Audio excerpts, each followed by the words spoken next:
Yay! Welcome back to the Shady Harbor with me, your host, LittleFox. I am alive. I have clattered half of that rock.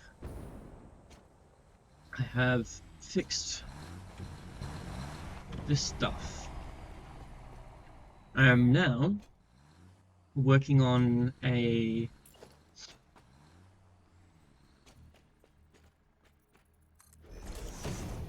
base on the next factory. So at this point, that's going to be the extents. So the external walls will come out to that distance, I suppose. Or no, actually, no, that won't be right. Let's do here. There we go. External walls all the way out here.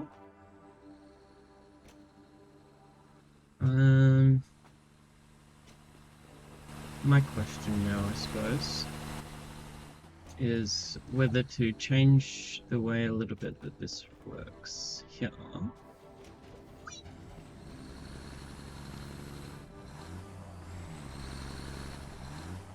And yeah, go from there, I suppose. Because that they will like collide.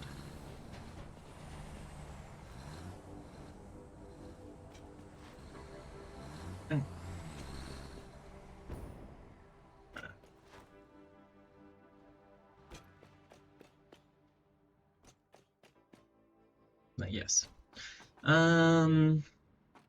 This is the second factory, I guess. Gonna be a smelting. I wonder what a smelting factory would look like if I built it in real life. Or a foundry, I suppose I would.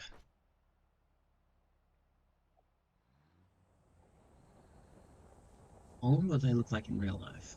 Just they look boring. They look so boring. They just look like square buildings. They're just square buildings.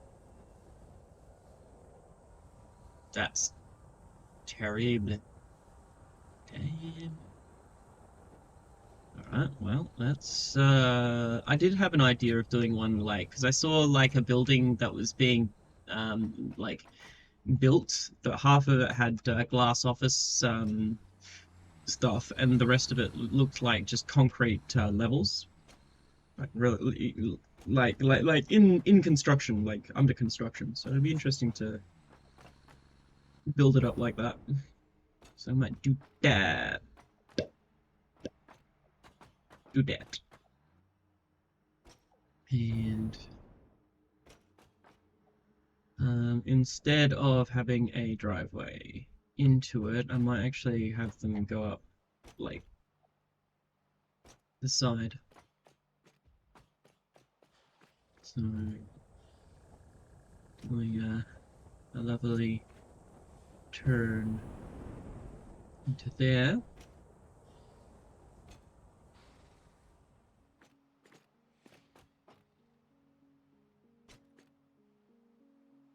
I have all the space in the world though, so I shouldn't be too worried about using overusing space. Whee!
Actually, that works.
Ooh.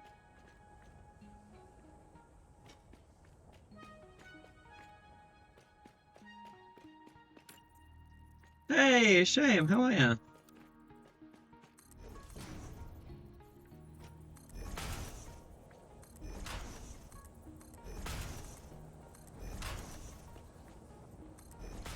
Hanging in there? Always a good thing to be working on. The hanging of in.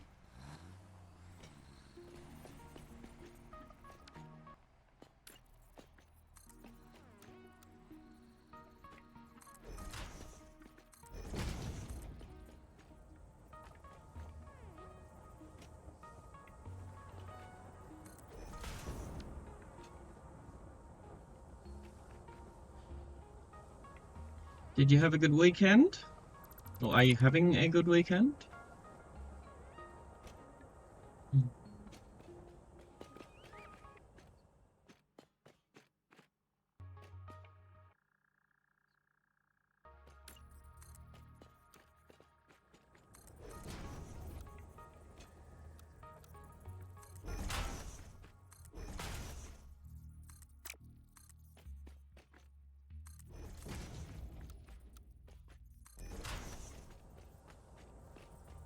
Ugh, neurological stuff sucks.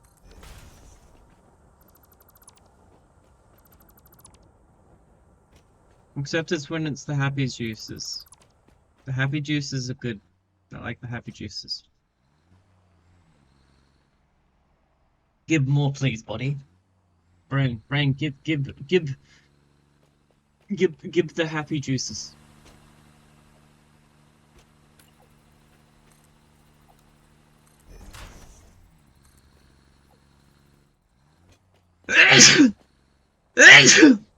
Yeah? Why is that?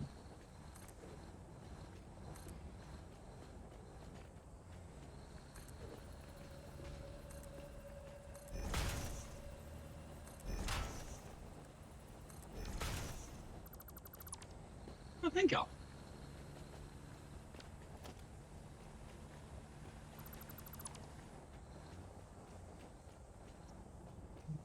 All right.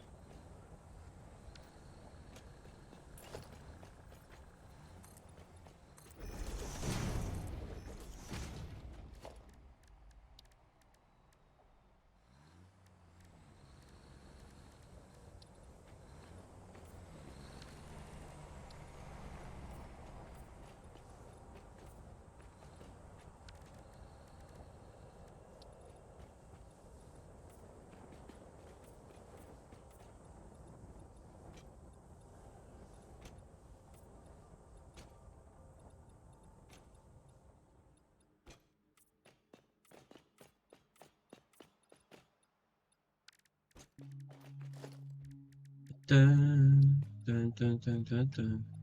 Dun, dun, dun, dun, dun, dun. Dun, da, da, da, da, da. You do. Oh, yeah. Watch out for the danger zone. Chicago's a complicated place. But Chicago's not in Mexico, right?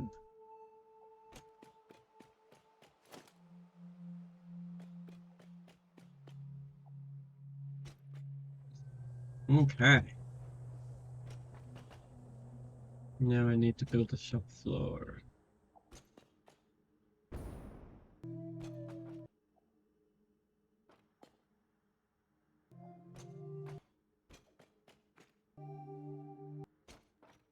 Dead center of the county in Midwest, Illinois.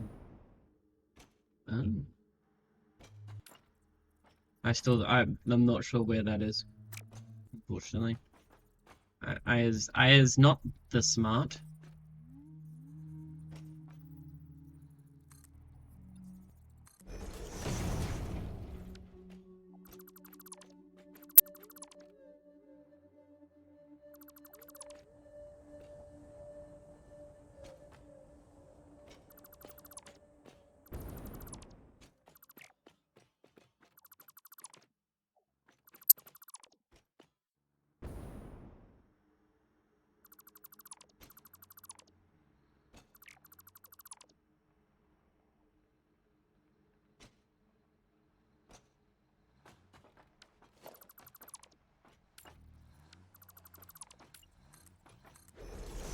Okay.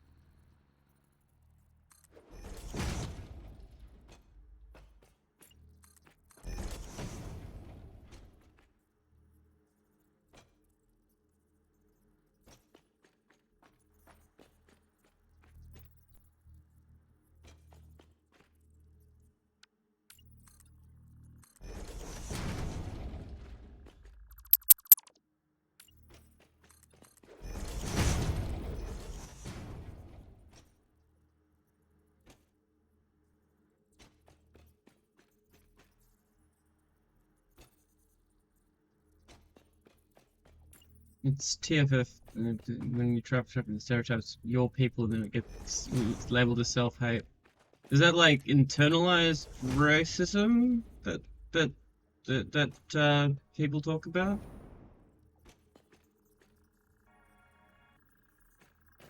I'm not saying it is. I'm just like that's a thing, though, right? Isn't it?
Hmm.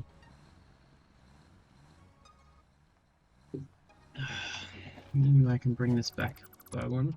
Nope.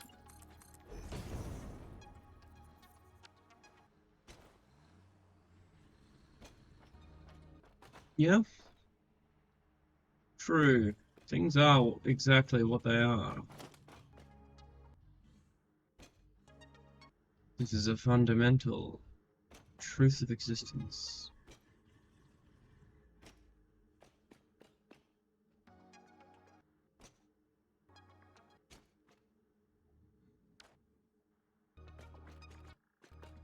This is confusing me.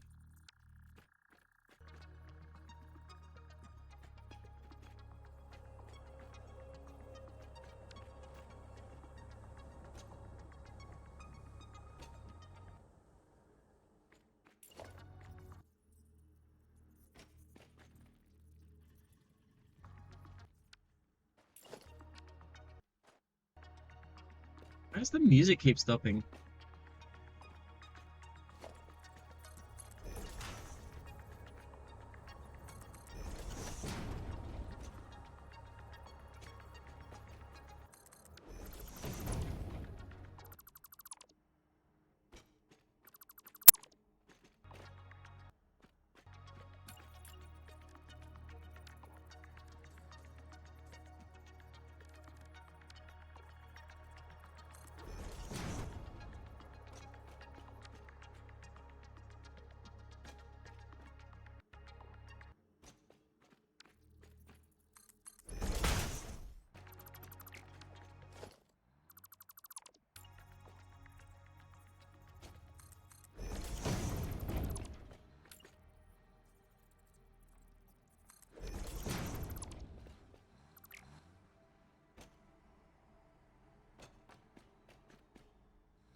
If I move this over, then that's not what we want. Right. Let's maybe get crossed by one more. Oh, I still haven't heard back. It hasn't been confirmed, but it'll be next Saturday. American Saturday. Saturday night. Most probably.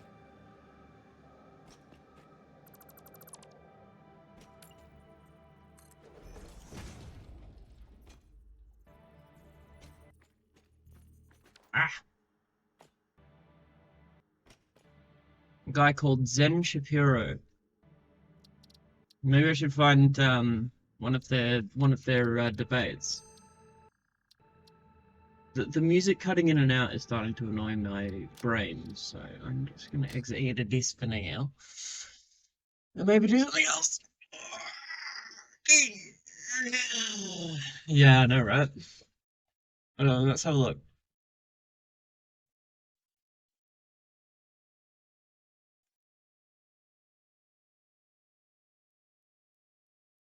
Of the official pro-life steelman.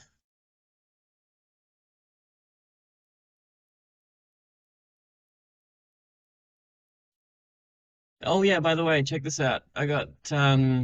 I've like completely restructured my organization of OBS. I've got a new camera that I'm using currently. Um, and if I turn it on, ta-da! Hello, hello. You can see my incredibly messy room. Well, the front room. It's not really my room, but like all my tools around, all my tools over there, everywhere, all over the place. So messy. But yeah, that's a thing. That's a thing that I've got now. But that'll be good for if I do like more like DIY streams and stuff. But yes, this is Zen Shapiro.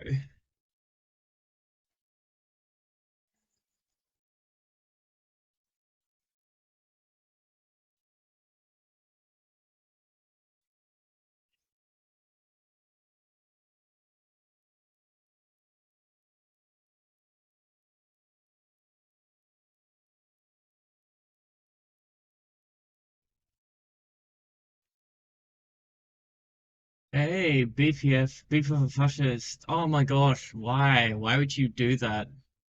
Why would you do that to me? Alright, oh, here we go. Hold on. Pro choices IRL.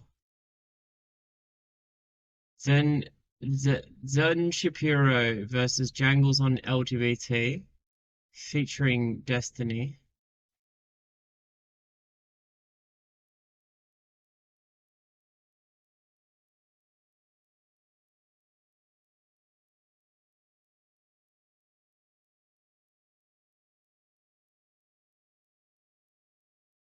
Yeah. Oh, yeah, yeah. I'm checking them out. I'm checking them out. Have you seen much? Hmm, maybe, maybe. Converts a pro-choicer.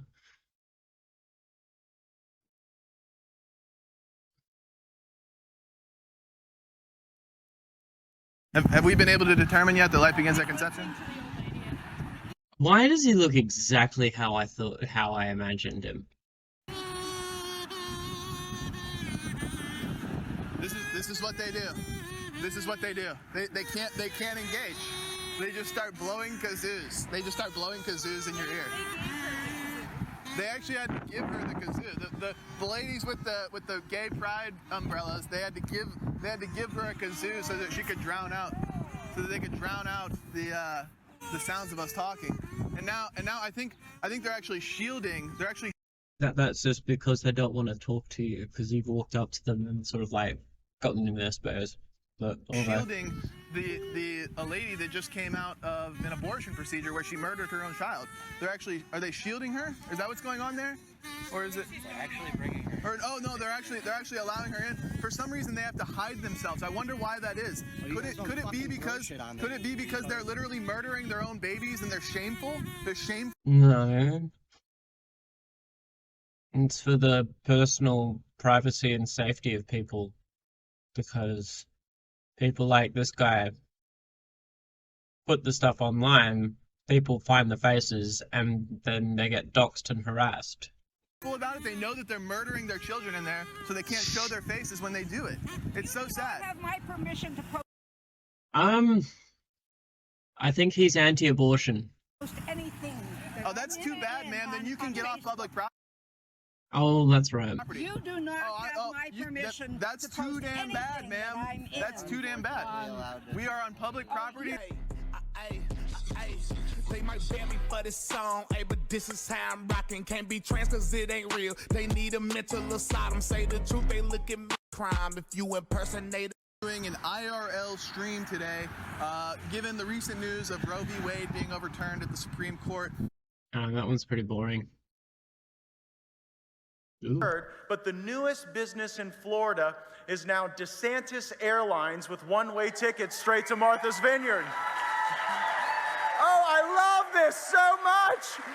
I love everything about it. I thought it was great when Abbott did it to DC, but it is just so precious. And I don't know if you've heard. Wow.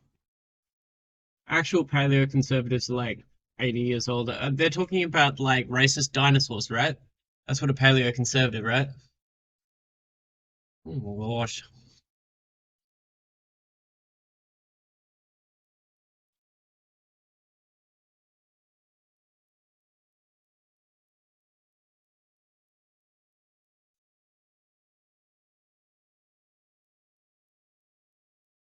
Yeah, pretty much. Pretty much.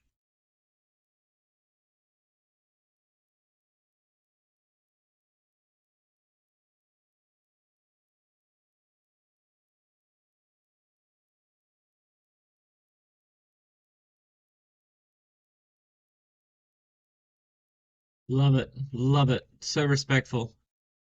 Oh hey, that's today. It's like the bloody or I guess for you guys tomorrow. That's the Queen's the celebration of the Queen dying. Right? That's tomorrow, is it funeral?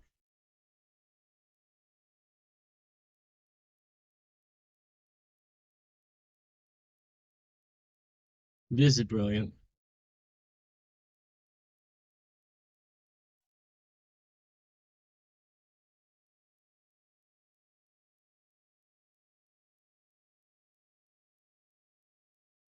I do not understand. Oh, hey, Natalie Wynn's back. Oh gosh. Oh gosh. ContraPoints is tweeting. ContraPoints is tweeting.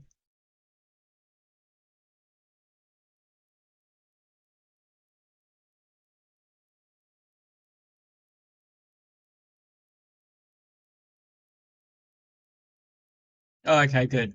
It's good. It's okay. It's okay. It's okay. It's okay. She's not cancelled. She's not cancelled anymore. She's still not cancelled. All right, good. How do you perceive someone as a woman or not?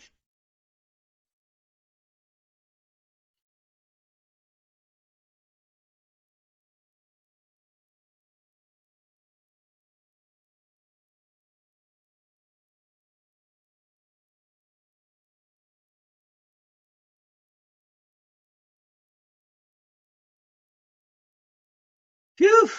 All right. Anyway, what did you say? Wait, you sent me the link. What is this? Oh, fucking hell! This is a fucking huge long video. Brittany left-wing host, Todd right-wing host, politically provoked. This is the platform that takes people who not even the Crucible will touch, isn't it? Possibly. No, no, no, no, no. Racist kangaroo guy. The kangaroo dude did a vid on Hassan celebrating the Queen's death. The Splash Mountain, still not. I'm so sorry. I'm terrible. I'm a terrible person. This is last year? Wait. I'm confused. Oh, you mean the debate was a year ago.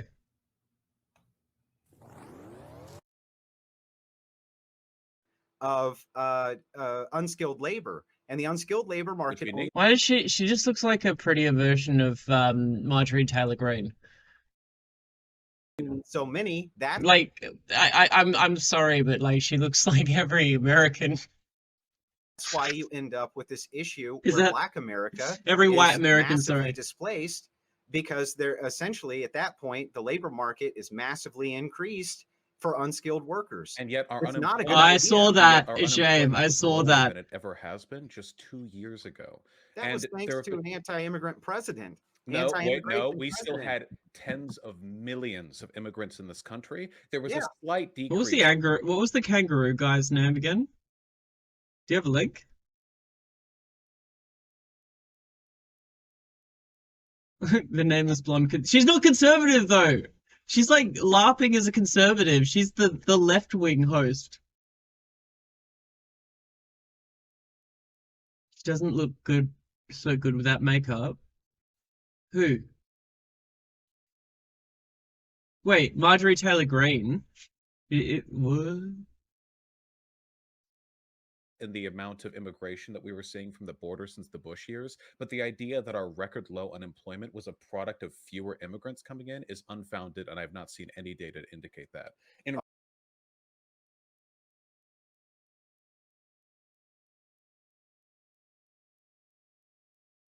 Forgive me if I'm wrong.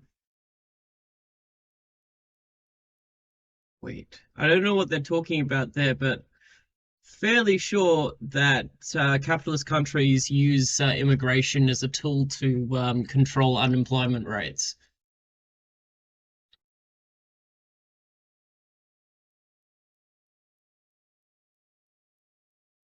Oh, they had a falling out. Oh, fair enough.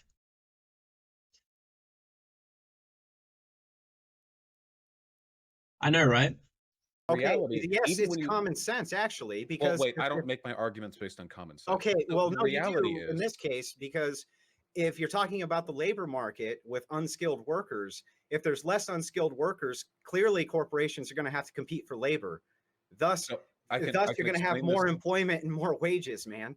Except, I mean, the data really just doesn't indicate that point. Of course, it Plenty of indicates that No, point. wait, it Wages absolutely go doesn't. So up as immigration. immigration itself, not illegal immigration, but immigration in general, is just a net benefit. Illegal immigration is a wash.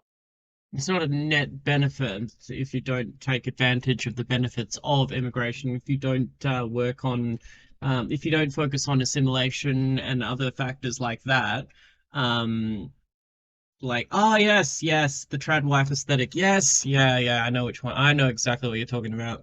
They may cost the government more, but the money they contribute to the economy means that non-illegal immigrants pay more in taxes. So that means that eventually it ends up washing back to the government in the end. At the end of the day, this is just, we're talking about a non-issue here. The issue here is caused. But yeah, I don't know, that's like an hour long.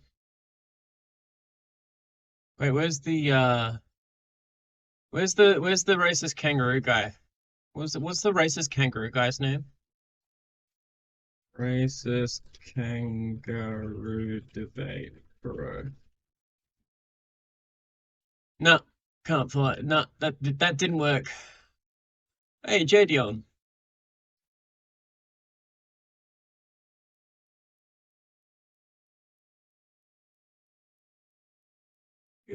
Oh, now I'm getting Vorsht like fucking. Now I'm getting Vorsht like recommended to me. Thanks for that.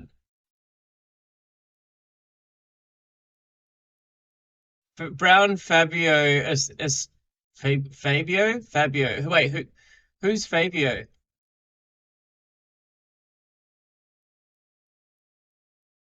This guy? Brown Fabio. I'm so confused. I'm so confused. I'm so confused. This guy's white as fuck.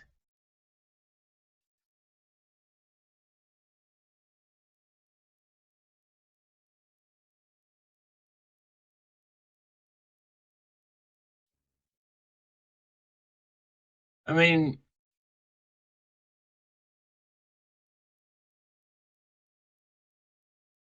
that's they Fabio's browner. What? I don't understand.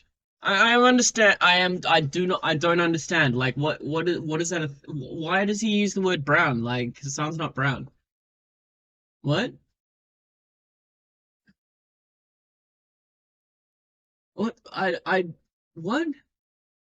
Yeah, I know that he's like he was born. I don't know. I think he was born in America, but like I don't know that for sure. But I know that he grew up in Turkey. or in that region at least, but that doesn't make him brown. What? That's just fucking saying the quiet bit out loud. That's not even a dog whistle at this point. Okay, guys. I love, what does that say? Oh, for fuck's sake. He's got a shirt that says, I love colonialism. Okay, buddy. Devin Tracy, sick of editing. Is that a skull? Yeah, In the castle? like, he's the Or am I same just, like, color as me, looking and more fascinated by I'm it? a fucking snow Well, woman. Speaking of skulls, we have a death, and that death is the Queen of England. Now, what do I think of her? What does anyone think of that? Like, you don't know her. She's 96. She was. She died. She had quite a great life. She presided over multiple like crackdowns on on revolutions. She watched as her country went to war with Iraq and allowed a whole bunch of colonialism. Like she was a shit person. I'm glad that she's dead. You know, a notable life, a life of achievement and dignity and What accomplishment. achievements?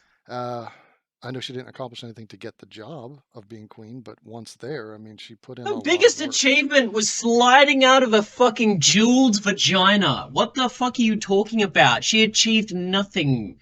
She was born into this. And I can't imagine. The fuck are you talking about? Oh yeah, you know, he's like, if you work real hard, kids, one day you might become the queen. Fuck off. Fuck off. You get squeezed out of the legs of someone who was fucking a monarch, like the king. That's basically it. That's how you become queen. Fuck out of here. Queen of England. Like, it's like having a beef with Mrs. Potts from Beauty and the Beast. Okay, so what?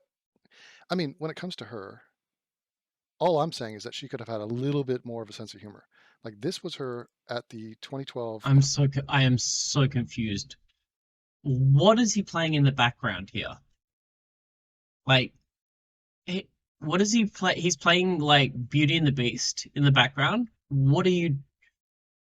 Beauty and the Beast was set in France.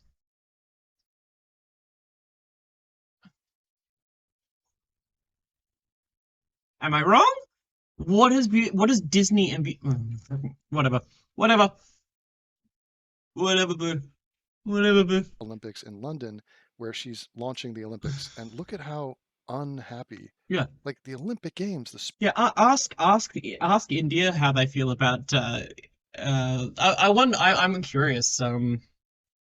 The Queen's death.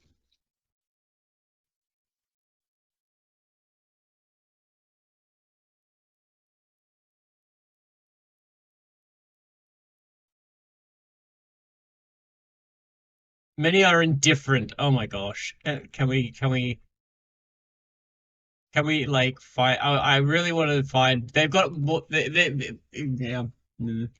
spirit of competition. The Yeah, world fuck. is watching. She was queen. She was queen. She was queen while during the Bengal famine, I believe. It is France and a France story. Yeah. What are you crack talking a about? smile. And to me, I never think I will understand why she didn't do that. I didn't do what? I never spirit of competition. The world is watching. She didn't crack a smile. And to me, I never think I will understand why she didn't do that. I declare open the I will show you.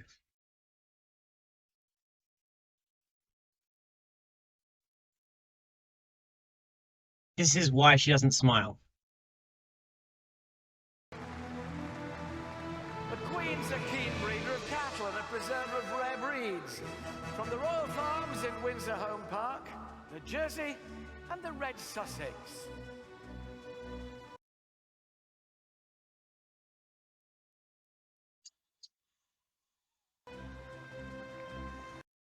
Holy shit, is that a zombie? Holy fuck! She's sitting next to a zombie! Oh my god, I also, like, They reckon the Queen loves cows. Look at how much she's fucking into it. She loves that fucking cows. Yeah, he's saying that about the Queen. The Queen like smiles all the fucking time. What the fuck are you talking about? Like, I hate the Queen and I know that shit. What the fuck are you talking about? She especially liked smiling when, Britain colonial forces were like smacking down, like Indian rebels against the apartheid rule. Games of London, celebrating the 30th Olympiad of the modern era. I mean, what? And it's like, from right here, after you're done, you said your little line, the modern You era. said your little line. Right here, smile. Smile. No, come on. Oh my God. Now, to be fair, she did do like a James Bond thing where she like skydived and shit. You know. But if we're supposed to be happy and glorious and all that, well, here she is skydiving. All right. Fuck. Based to shame. And it's like, Based. But look, I have no beef with the Queen, and you shouldn't either. And it would be insane to have a beef with the Queen. Smash cut to Oh yeah. your favorite communist and mine, Hassan Piker. For some reason, this dude is salivating. He's a communist? Today I learned. At the notion that this woman has died. And he's celebrating it. He's like excited. Queen is Yeah. dead.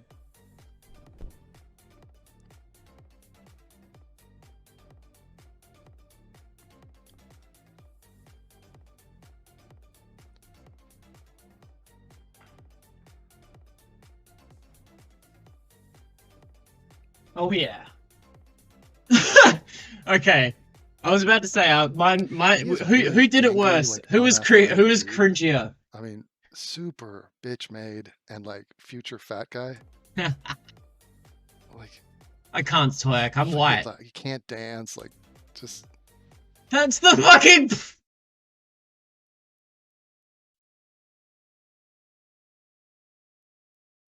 Do Americans not understand irony at all? Do they not? Wow, look at that strut. This won't come back to bite your ass, like dancing in celebration of the death of a human being.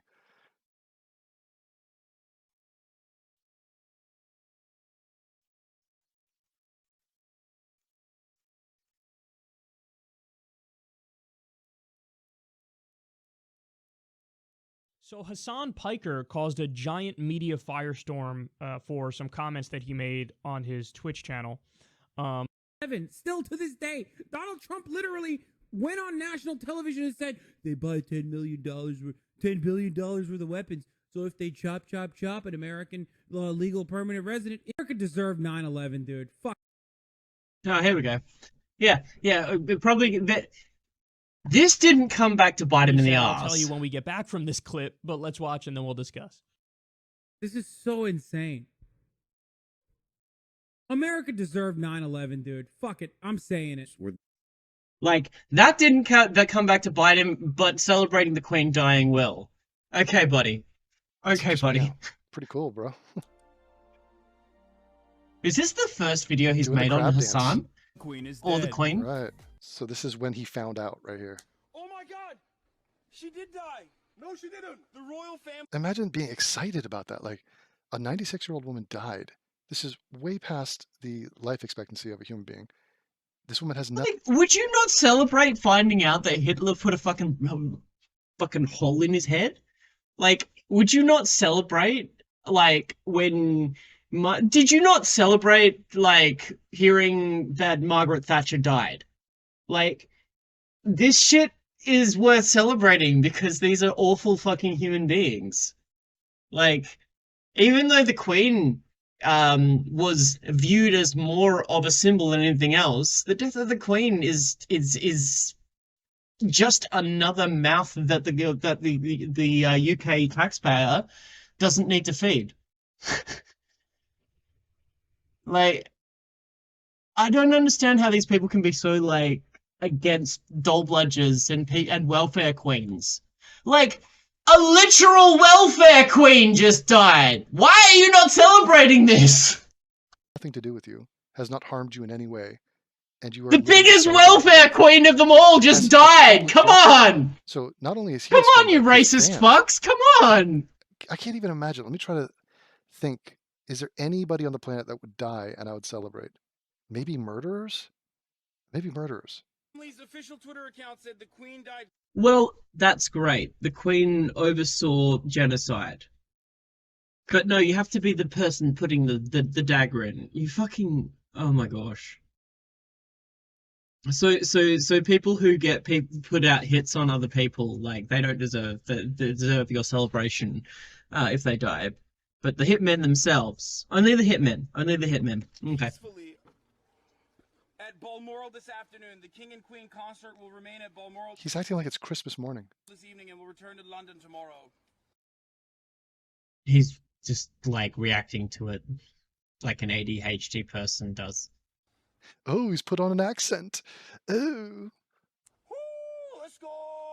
Get Oh God. fucked, Queen.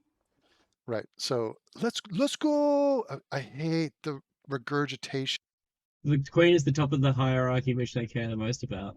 So the monarchy doesn't wield much power anymore. They still think they've got some. Yeah, the Queen definitely has power. Wait, no, like, yeah, that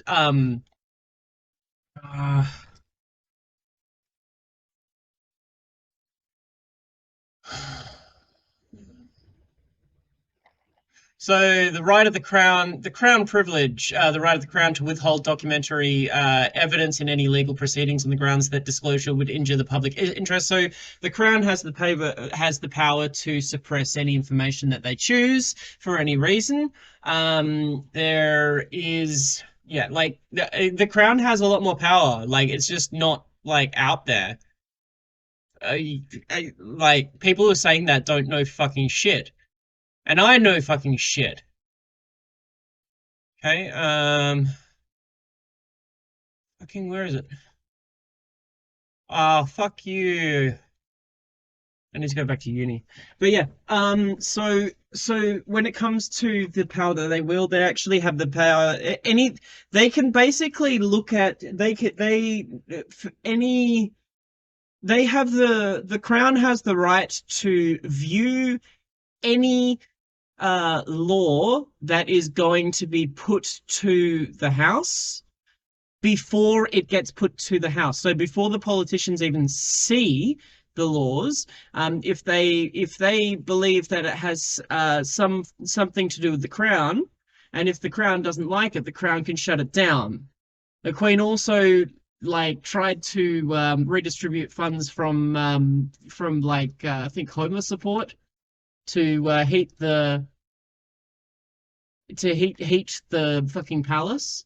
But like, the monarchy has more power than you realize, just in the exact same way that corporations in America Incorporated like have more power than you realize. But it's just like, it's not invisible power. It's not like conspiracy theory shit. They're like, they just throw money around. The difference between corporate power and the monarchic power is they don't have to throw the money around. They just throw the monarchic power around, and you don't hear about it because they have the privilege to not tell you about anything. So the reason why people think that the monarchy doesn't wield power anymore is because they don't have to tell you when they do. They can just do whatever the fuck they like and not tell you about it. They don't care. You can look this stuff up that they've done. They just do it. It's just like corporations when they like throw around money to do what they want. They just do it and don't tell you about it. And the thing is, with the monarchy, there's also a lot of pressure on press organizations to not report on, like investigatively report on the monarchy, because they have a vested interest in keeping a good relationship with the monarchy in order to be able to afford to to be able to, because there are only certain press organizations which have the privilege to report on the Crown. Like the Crown chooses who they are, which press organizations are allowed to report on them. Now, with the onset of the internet and making it very much harder to, like, crack down on that stuff, at least, it's sort of like, you can see a lot more information gets put out there. A lot more people are informed about shit. But yeah, yes, they still have power. Yes, they still use it. Fuck the monarchy. Yeah. Of the young. My God. Like, it's so incestuous. Someone says something, so you start saying the thing. God, dude. What? Let's. Wait, how is that incestuous? I hate the regurgitation of the young. My God. Like, it's so incestuous. Someone says something, so you start saying the thing. God damn. Let's go. Let's go. I hate that shit. God damn it. You mean culture? Wait, this guy's like just doing like old man yelling at clouds shit now. I'm so, like, I have to like reprocess because he's operating on like several layers like clear of irony right now, like not understanding this.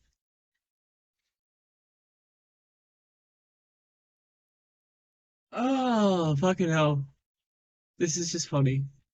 Let me think here. You're flicking off the queen. Fuck her. You're celebrating that she's dead. Here's the meta-analysis of what's going on here. Hassan. The meta-analysis. Okay, bring it out here. Your face is dumb. Kids say things these days that make me upset. Yeah. Hassan Piker is intimidated by white people. He's intimidated by the success of white people historically.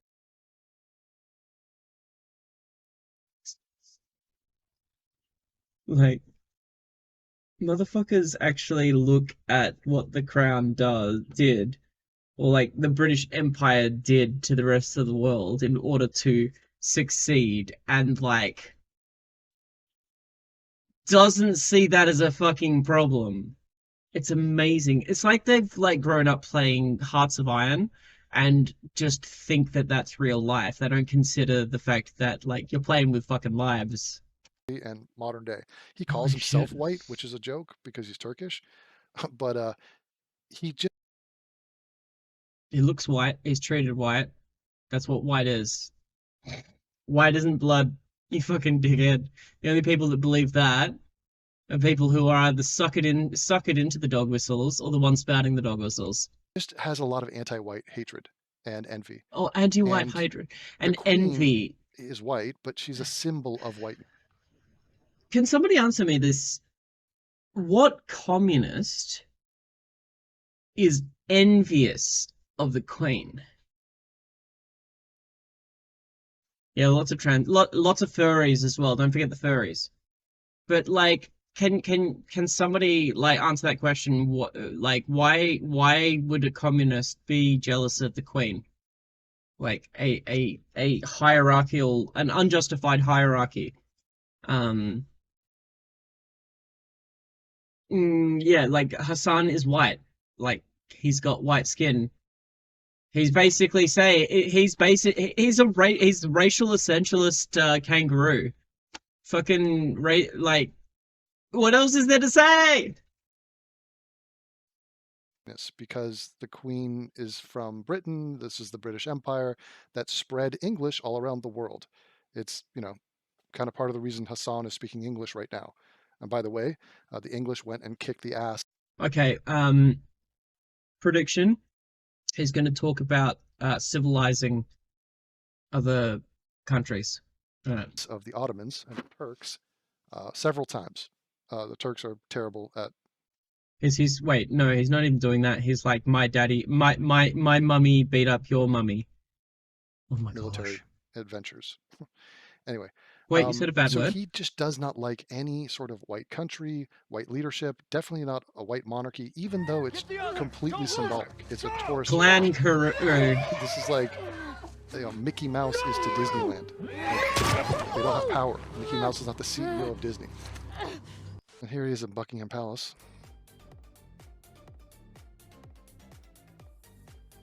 Yeah.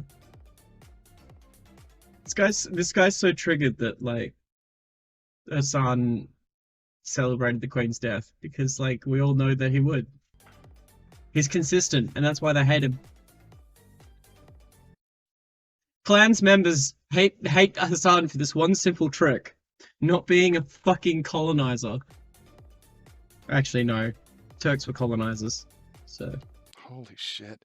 It's like the good news is you got a couple $1,000,000 and a house and all that, but you are that much of a chump, and that's how you roll. Like that's your vibe. Wait. Does this guy think that Hassan has the time to make those memes himself? Wait, does he think that Hassan made that meme himself? Holy shit, he's got my brother's haircut now. That's so weird.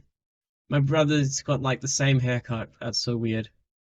What the fuck? That's how you dress, and these are your thoughts, and this is your fucking attitude about a woman who's died.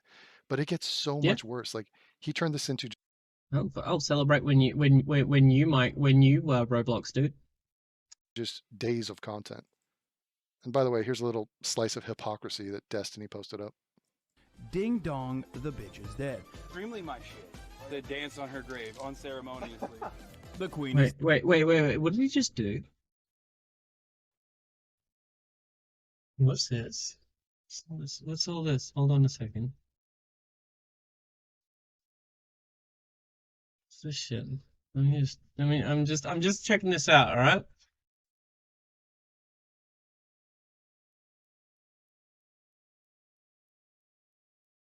James Bond.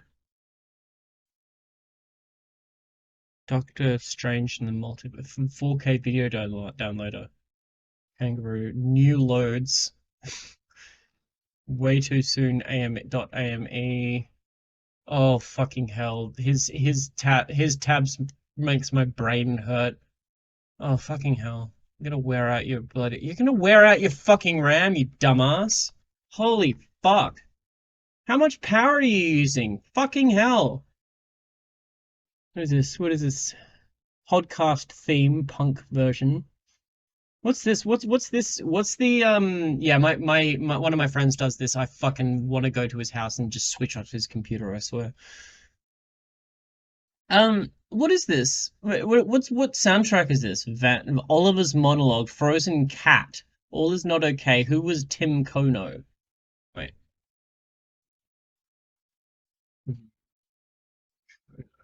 This is the stuff.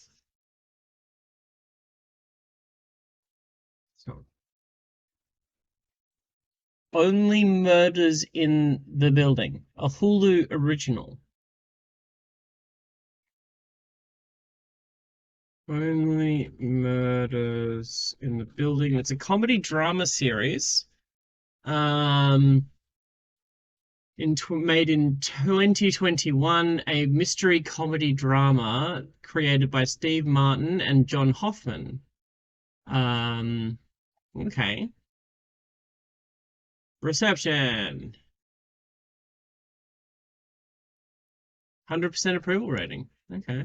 So I just find it really interesting that he's just like gone into this and just downloaded it. Like he's just got his oh, cringe. Oh fucking hell. Who uses fucking Chrome? Jeez. I'm just judging. And hey, he uses OBS. At least he uses OBS.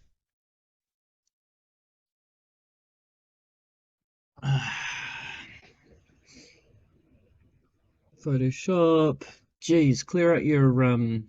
What do you call them? The notifications. After Effects. Why do you have After Effects, Photoshops, and whatever ME is open at the same time? Do you not care? Oh well. I suppose he's just putting his voice over it. Here's a little slice of hypocrisy that Destiny posted up. Ding dong, the bitch is dead. Extremely my shit.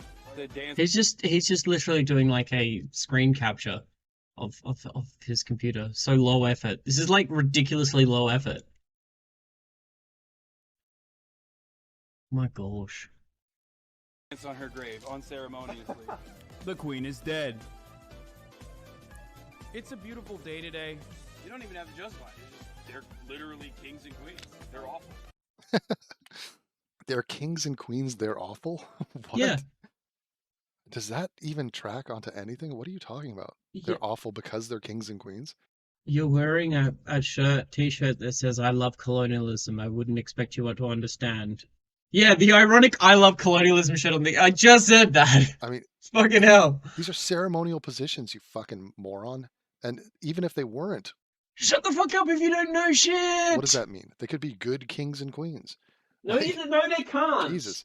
So this guy's No, they seriously about to can't. dunk on a historical thing like They can't. Okay, they can be good. There can be good Hitlers and Mussolinis. Fucking hell, what the fuck are you talking about? He's about to say, Don't I'm click against that. the fucking monarchy, and I think we should just have like capital. No, no, definitely not that. Communism should rule the day. Woo, let's go! Get fucked, queen! Oh my god, he's crying! What a fucking bitch! It's disgusting. It is really fucking gross to just like nuke fish like that. You did it, guys. You did it. You fucking destroyed my dead dog. Like you fucking owned it. You know what I mean? Yeah. Yeah. If you nuke the dog. If you nuke the dog. If you nuke the dog, then like, yeah, that's a dog dies. You don't celebrate that, but it's the queen dying that you celebrate. Oh my god, he's crying! What a fucking bitch! Thank you for destroying my dead dog. But yeah, go ahead, man. My dog who died. Right. So when it comes to his dog, it's like, oh my god, it's the worst thing ever. And Yeah. when an old woman dies, like Yeah. who has done nothing but like help people. An old woman, like this is just honestly though, this is the perfect like this is the perfect example of just how these chuds construct their arguments about an issue.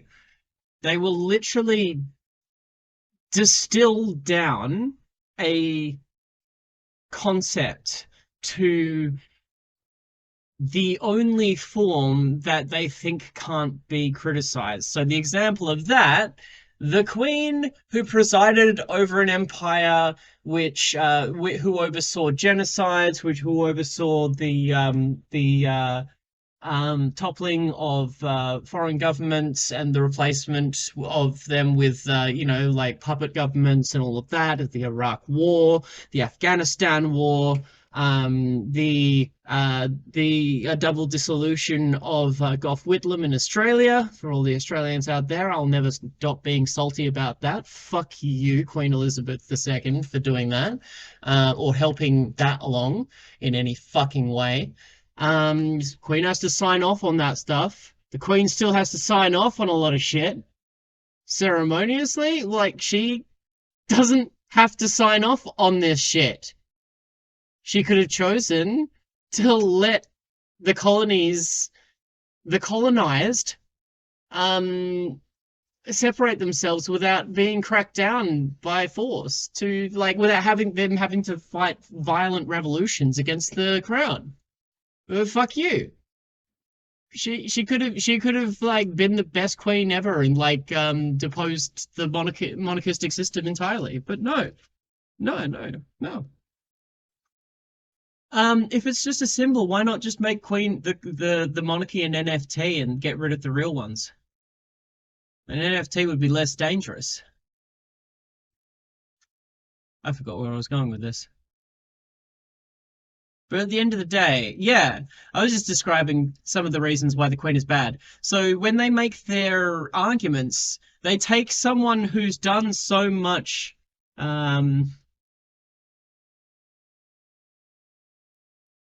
which based on their level of apparent monarchy apologia, I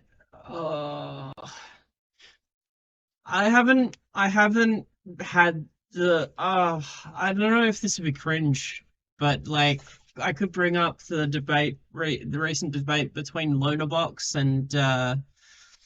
and Lance from the Surfs, and check that out. I really haven't wanted to cringe. But like it got to the point with Dylan Burns that like I didn't want to watch any more of his videos anymore because I kept on getting like more and more cringe. He got cringier and cringier until I just couldn't watch him anymore. I'm worried that that'll happen with Box, but I think that's happening already to me, considering I don't want to watch debate about the monarchy and celebrating the monarchy's death, the Queen's death. But yeah, but back to what I was saying before I stunlocked. Chuds will take a situation which is bad, like the Queen. Let's just assume the monarchy is a bad thing for a second, okay? Then what the debate link with Big Papa Fascist and Forsh, that'll be fucking boring. It's like just watching two like one crypto fash and one like outright fash just chatting about shit. But yeah, I think the loader box one is only about 20 minutes, but yeah, there's an hour. I keep forgetting where I'm at. Yeah. And has been charitable to the world and has ushered in, I mean, is he gonna say it? Is he gonna say what it? possible beef do you have with the freaking Queen of England? Like, Aww. what's crazy is you can never underestimate how obnoxiously lame these people are. Like, this is such a weird. Why would you even have to take a stance on this? Why not just go, oh, the Queen died. That sucks. Yeah, well, I mean, I wish her family well, and sorry to hear that. Like, I mean, this is some basic stuff. He's exposing that he has personal issues here. And, like, this is celebrated in his community. We are all supposed to agree on that the monarchy is bad. Right. So this dude in this necklace, yes, it's all happening. You are seeing what I'm seeing. And look at this, just the edgy wolf meme. I mean, it's so like he can't. So all he can do is reduce the Queen to an old lady, so that he doesn't have to argue any of the bad things the monarchy has done, and like ad hominem. Also, that necklace, it's based as fuck. So on top of all the cultural shit, bro. Don't even. So monarchy bad, guys. Slavery bad. Monarchy bad. Yes. Why? Because the monarchy thought that slavery was okay for a very long time. Like to watch the rest of this video, it's over at censored.tv. Go over there and... Oh, fuck, no, I'm good. There's more of this video? Jeez. I'm surprised that he didn't fall asleep while trying to make it.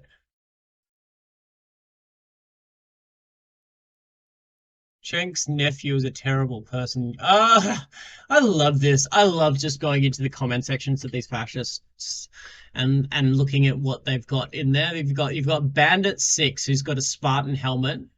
Punkster, Julia Jacobson, Psy Curious, Swan of Nutella, Teddy Bearisms,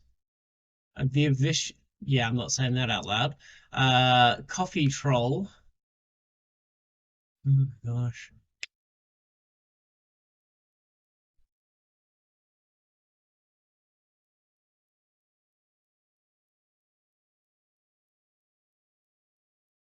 Fucking someone who's like photoshopped Will Smith's face onto Saruman's like beard. Avatar was the Spartan mole and lave. Pro gun shit. No, fucking. Why am I not surprised? Why am I not surprised? Oh, not the Doom guy. Doom guy doesn't give a shit about your fucking bullshit. No, not a husky. Fuck you. Free whales. We finally found the topic where you're willing to be the joke police. Oh my gosh, that's a bigger burn than anything else. Fuck yes. Oh man, what about free speech? It sounds like you're trying to cancel someone. Oh, cancel. Look at this fucking cancel culture. Cancel culture. Oh, cancelled. Sorry, I just need to say this for a second. Oh, these cookies! Put that cookie down now! Sorry, I just wanted to watch that for a second. It was in my my previous feud stuff. All right.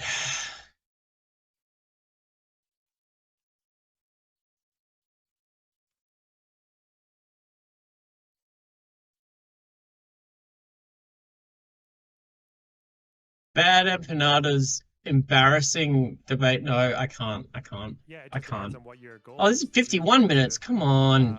like, I guess, All have right, a I'm little just gonna. hotbox where you make people who already It's agree gonna with you, be like, a little, like death super party? fast. Or do So you want to, like, live in a world where finally there are, like, more left-wingers than right-wingers? And I okay, feel like if you maybe want not more that of it, fast. the celebration gets you nothing. Just makes you look like, yeah, just. I don't. Yeah, I guess I'll never be able to answer that. I guess neither of us will, because we don't have, like, there's not like data or stats we can turn to towards which one is directly impacting people. That would be Don't interesting. forget to support on the other original end, also creator. think, though, that, like, broadly speaking, for a healthy functional society, we should also point out the things that we find to be abhorrent, and then after the fact condemn them. And if people want to say, you know, it's a good thing that that person no longer exists because of all the bad things they were doing.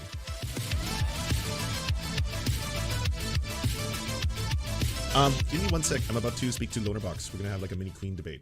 All right, so I hear that you want to tell me about why the Queen is Poggies. That's what my chat is saying. Yeah, well, first of all, we can only address her by her actual title for the remainder of this debate. So Which if we is? are really going to talk about Elizabeth II, by the grace of God, of the United Kingdom of Great Britain and Northern Ireland, and of her other realms and territories, Queen, head of the Commonwealth, defender of the good faith. I am part of said Commonwealth, so she is my queen as well, as she is Head yours. of your Commonwealth. She's the head of your Commonwealth. Yeah, okay. Yep, she absolutely is. Yeah. Our Governor Okay. General answers to, well, now she answers to the King, but she did previously answer to the Queen. Yeah. So I'm in this like weird, and I think it's probably an impossible thing to hold, but I think it makes sense. Okay. Is to think that the celebrations are really fucking weird and are just like a massive optical L. And I don't even know what you're celebrating. The monarchy still exists. Colonialism still exists. Reparations haven't been paid. The funeral is going to cost a fuck ton in the middle of an energy crisis. The response definitely could be fixed because now they're just closing everything and calling off all kinds of shit, including parliamentary procedures, which is insane during an energy crisis. Yeah, that's fucked. But I don't know what there is to celebrate, and I think celebrating just makes people look like absolute like lunatics to anyone who isn't already on board. But I also just kind of want to meme about it, like. So for you, it's just big it's L a for the, you know? So for you, it's just a massive optical disaster that you think will turn more people away from either leftist or colonial projects or anti fucking hell, that's cringe. Damn it! And fucking hell, Lonerbox. Lonerbox, like, okay, so I don't give a fuck about optics. Optics never meant shit. If optics meant shit, then we wouldn't have Marjorie Taylor Greene wouldn't exist. Okay? Bitch, literally spoke about Jewish space lasers, right? It's almost as if these leftist creators, right, think that conservatives are a different fucking species or something, as if it's us and them, and conservatives are like defective in some way. They are not. They are human beings. We as human beings do not care about the optics. All right? Fucking hell. Find like minds. Don't change minds. Don't waste your time on that shit. We don't have the time to do that. Fucking hell. Well, that's a good one, shame.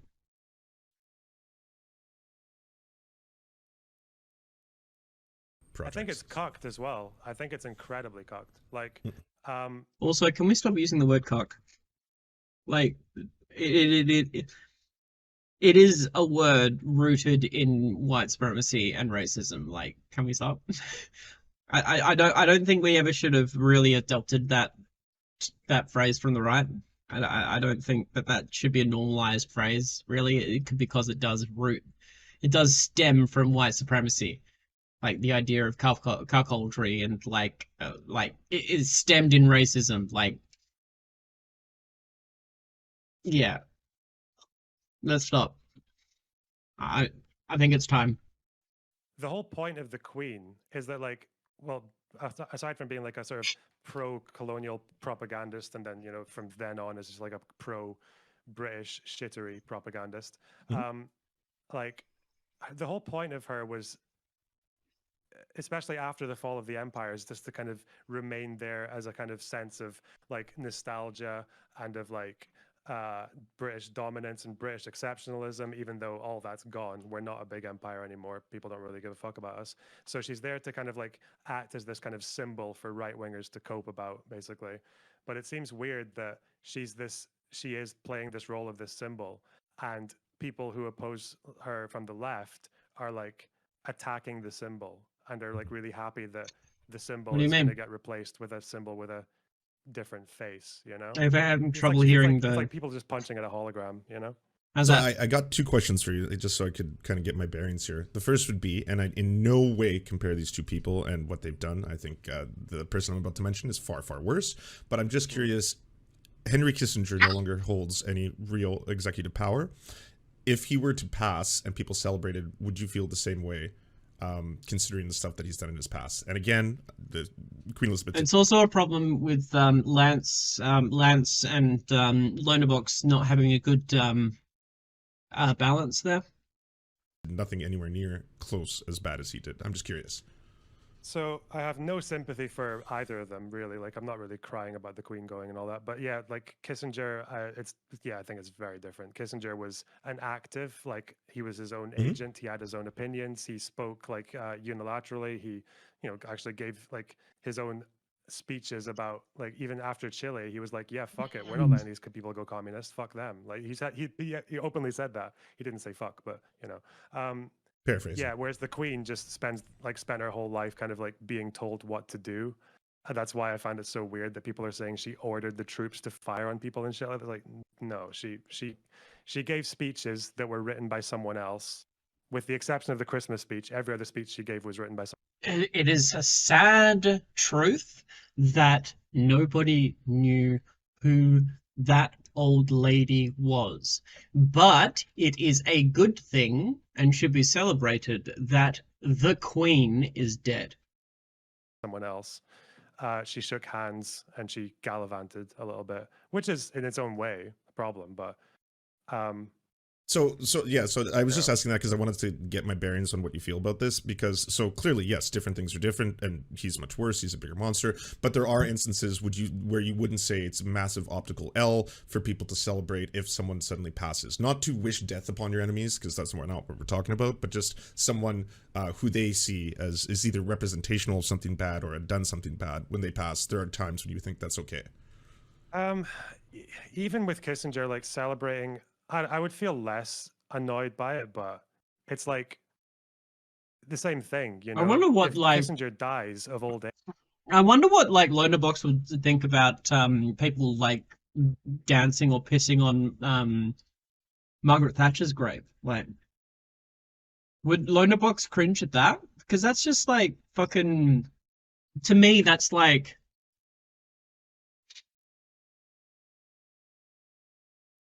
That just seems so bougie to me. I mean, that's the thing of shame. Like, you take the punch away from it as soon as you start having to do that shit. That's like I've said a lot of times before. Who she is doesn't matter. Who these people are in real life don't matter. It's who they represent, what they do their entire lives. I think that celebrating the Queen's death is getting attention right now, and I think we should pay attention to that fact. It's not problematic in any way. It's not punching down. It is literally celebrating a symbol of white supremacy and colonialism dying. I have no time for the old woman argument because I don't fucking know or care about that. We aren't talking about an old woman. We're talking about a symbol of white supremacy and colonialism.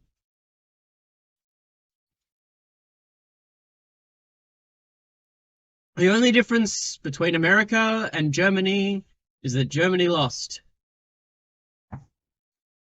Age, comfy in his bed. What's the Same with the celebration? monarchy. The guy did not. The guy got away with it. You know. Yeah, I mean, you can say the same thing about anyone who dies in their old age. I'd rather see him tried for war crimes, of course. But would you not see that there'd be a lot of people, say, like in Cambodia, who would have a right to celebrate? And I want to get away from Kissinger because I think it's going to distract us. I am very much hoping for that. It is a good time for Scottish referendum. But the only problem is the way the referendum works is that like a lot of the voting power is in the hands of landowning elites. Which is what a big problem which happens in a lot of countries. Like that's one of the biggest problems with Argentina and Venezuela. Like the landowning aristocracy like pushes back against economic change, like socialist reform and positive change.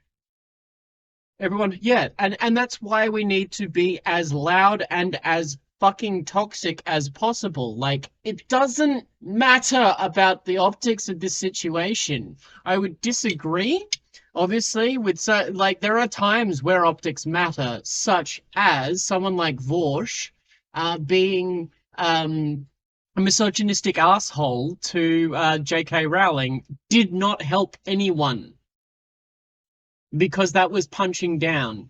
That was associating a group with something actually negative. Saying it's good that the Queen is dead doesn't associate with us with anything negative. At the worst, it's like celebrating an old lady dying, which is a little bit cringe. But everybody's had that. Everybody's had that thought of, you know what, the world's a better place now this person is dead. And if you haven't had that thought, oh my gosh, I am so thankful and happy that you've had such a blessed life, and I hope that that continues, because that's the world I want to work towards anyway, right? You know, if you're able to get offended about people celebrating the Queen dying, then you're obviously having you've got a good life, and I want a good life for as many people as possible. So, congrats. Like, he's not on Earth anymore, I guess would be the thing. Mm-hmm. Yeah, not that he's still continuing.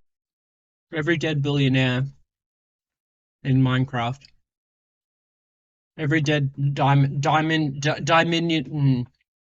every dead diamond elite in Minecraft is a benefit to humanity as a whole. Obviously being able to do damage. Yeah, yeah. People from Cambodia, sure, yeah. Like if you, that's the exception. I mean, yeah, because the people I'm fighting with on Twitter are probably not from Cambodia or from any of the ex-British colonies or whatever the fuck, Okay, so with the Queen, then my second question was going to be, I'm happy to fight.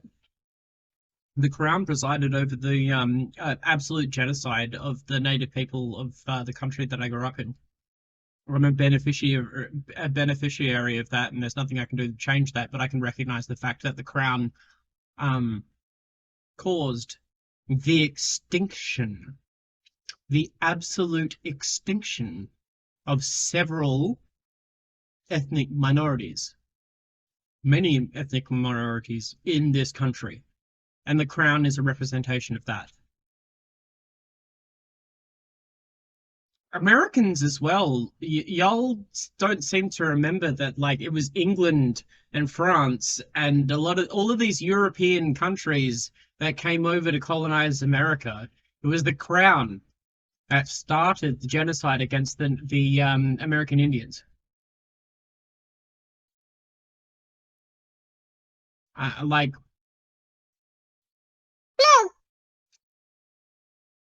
y'all talk about about the Crown as if you had nothing to say in the matter. Just because the Queen wasn't alive at the time doesn't mean that she still doesn't represent something that needs to be stopped. Every step towards that is, a good thing.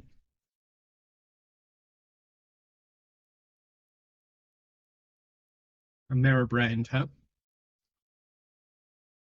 Do you agree that what the monarchy has been used for, especially for the later part of her life, when she's in a constitutional monarchy, she's not nearly as effective, has also been to kind of do a form of historical revisionism in that this is, I forget what the term was used on the internet, scepter washing or crown washing, as in the evils of the British Empire and its imperialism. Now we think of the monarchy as this kind of like, she's refined, she has corgis, she waves. That's what we think of. Yeah, maybe. I mean, I think if she is, I think she's a much smaller part of it than people would let off. I mean, I don't really know how much the monarchy itself helped with getting away with colonialism. It's like every country that can do colonialism kind of does it and gets away with it for all different reasons and all different justifications. Like, I don't really know, like Operation Legacy, which was this entire I was going to bring that up next. Yeah. Yeah, from the British Colonial Office. It was just to destroy as much evidence as possible, basically, through the 50s and 70s. I don't really know how much the Queen had to do with that. That's the thing. It's like, well, whether or not she's directly responsible, she is the representation of all of this. Yes, she is a representation of all of that. Like, stop. She's not a little old lady. She's a fucking symbol. Like, LittleFox is like Scottish. He's Scottish. I could be wrong, but I'm pretty sure he's Scottish. You shouldn't be simping the Queen. It's literally the Queen. It's like, whether or not you think she's a bad person for engaging this or being a part of it or just being like a spectator to everything around her, that's still what she represents. yeah, it's what she represents. Yeah. Keep in mind, if you love the monarchy, I'm not attacking you as an individual. I'm saying that I'm happy that this is a good step in the right direction. Okay? It took nature doing it, but it happened. Yeah, and I just don't think like that is worthy of like celebrating someone's death. It's worthy of all other things. It's worthy of like, I think the memes are probably fine. I think it's worthy of not mourning her, definitely, not thinking she was a great like loss, thinking there, but it just makes me wonder, like, is there like this alternative universe where the Queen like steps up and does the right thing? Because I feel like if that happened at any point, fucking hell, like, and this is it. Like, LittleFox is becoming too like individualized. Like, he's gotten into the debate bro crowd and he started believing that individual choices and actions are more important than overall things. Like, you cannot judge the Queen as an individual in the same way you can judge your neighbor. Like, you can, it doesn't work that way. It just doesn't work that way.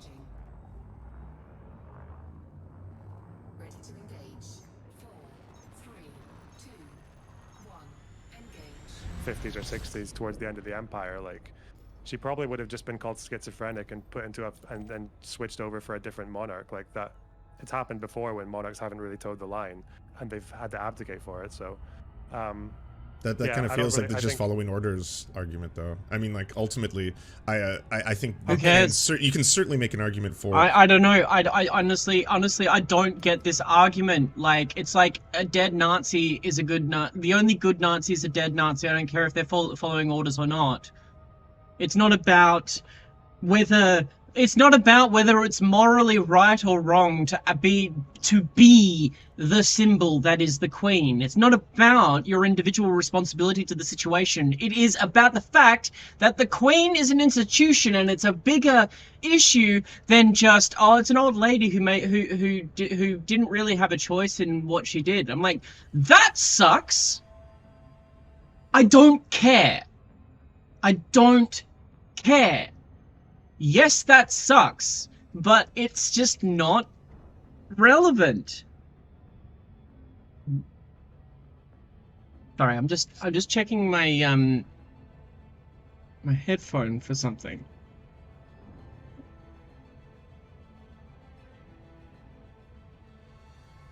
Yep. Oh goodness.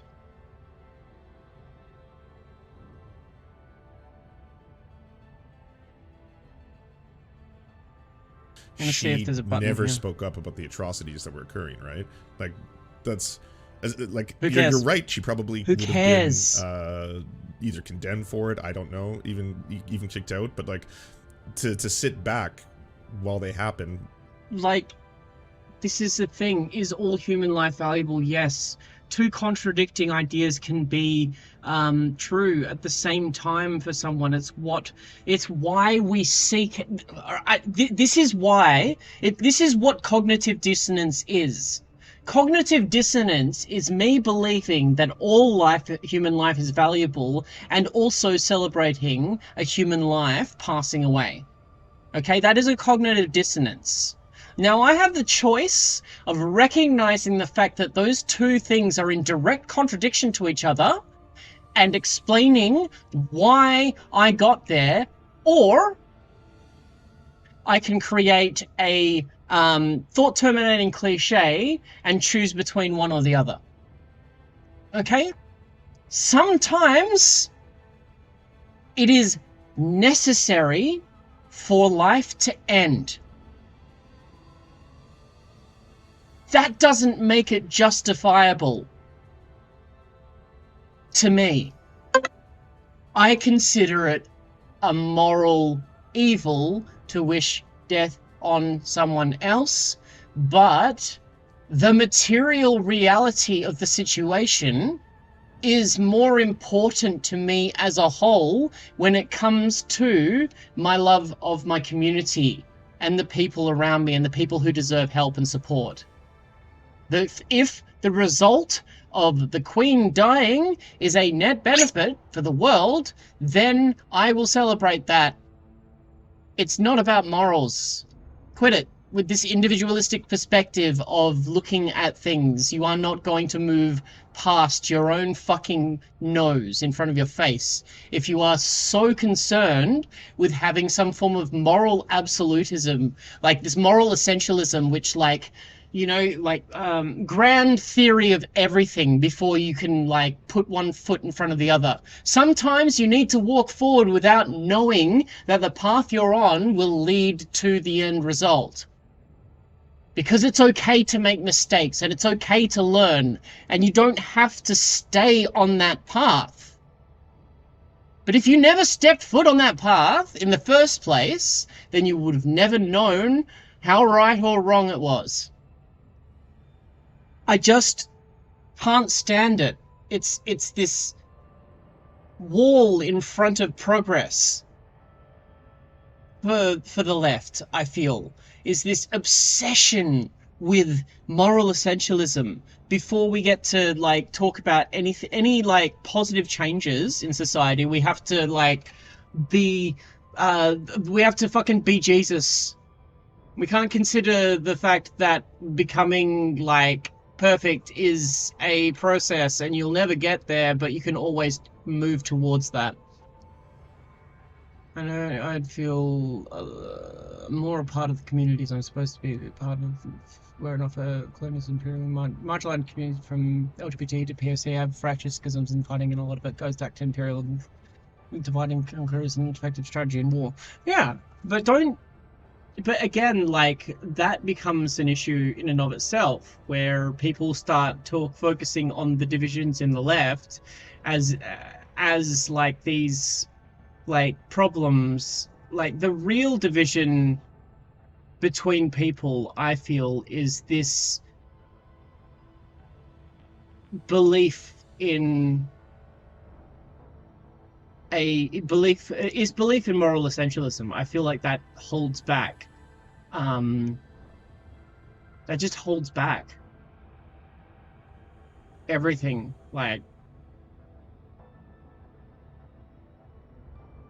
Ooh, G2 surround sound tunnel? What?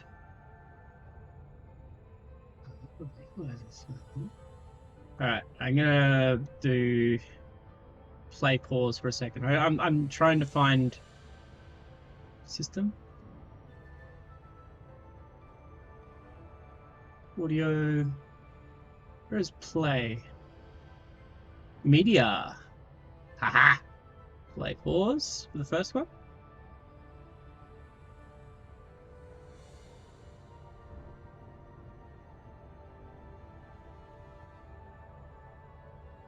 Ooh. Yes. Toggle microphone moved. Ooh. There's a whole bunch of stuff that I can do in this. Overwolf I don't have, but that's pretty cool.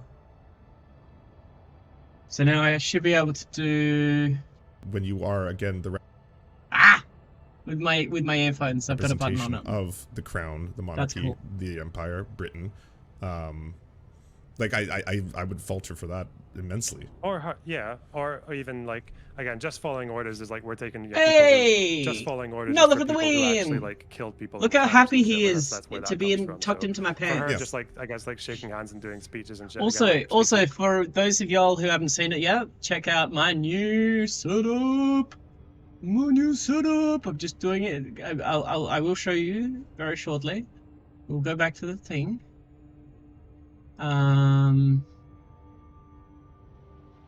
Oh man, you wouldn't be invulnerable to the Berserk manga. That shit would like destroy you. Destroys everyone.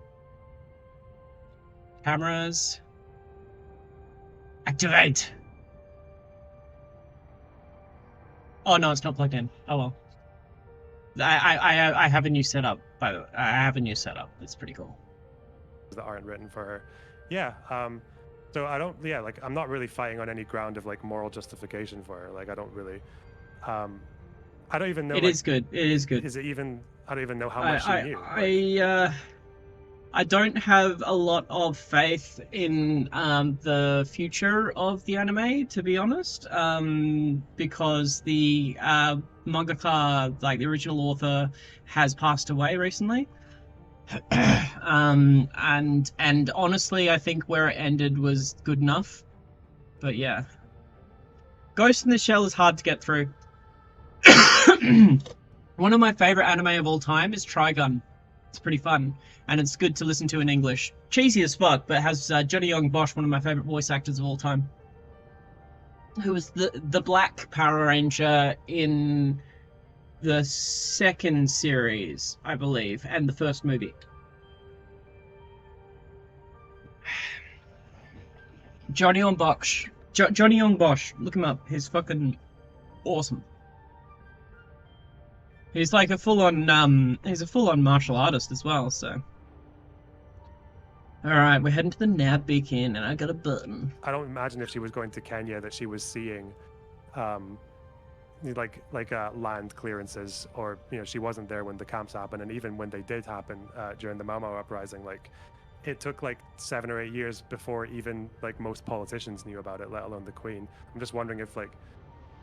I mean, this is always just going to be. I know we keep on moving away from it. I know we keep on moving away from like the debate, but like you guys keep on talking about anime. So I hate Neon Genesis Evangelion. I fucking hate it. Not for the reason you think. I don't think it's a terrible anime. I think it is brilliant. It is a brilliant anime. I just fucking hate it. Because you're supposed to hate it. Well, I feel I'm supposed to hate it in the same way that and if I ever reference The Office, it'll be the British Office because I kind of refuse to watch the American one. You're supposed to hate Ricky Gervais. You're supposed to hate it. You are supposed to. You're not supposed to root for Shinji. You're not supposed to root for him, and people who do are just like the same kinds of people who will like talk about themselves as if they're Rick from Rick and Morty, and not realize that the real hero of Rick and Morty the entire time was Jerry. But I personally think it would be kind of ridiculous if she wasn't aware of what was taking place as the Queen. I don't know. Maybe you might know more about how the inner circle works than I do, because I'm speaking from a place of pure speculation here. Yeah, because like the Queen Mother is a very different story. The Queen's mother was insane, and she would actually go around all the colonies and just celebrate all the brutal shit that was happening, and she would be Quite literally, recently in Jamaica, they sent Charles and whatever his wife's name is, to Jamaica, right? You know that Jamaica has to foot the bill for that, and they were also talking about secession at the same time. Like, this is like It's like this is like people from the monarchy of Spain visiting like I can't remember which fucking island it is, like the colonized islands. Like, are you fucking kidding me? She did that as well.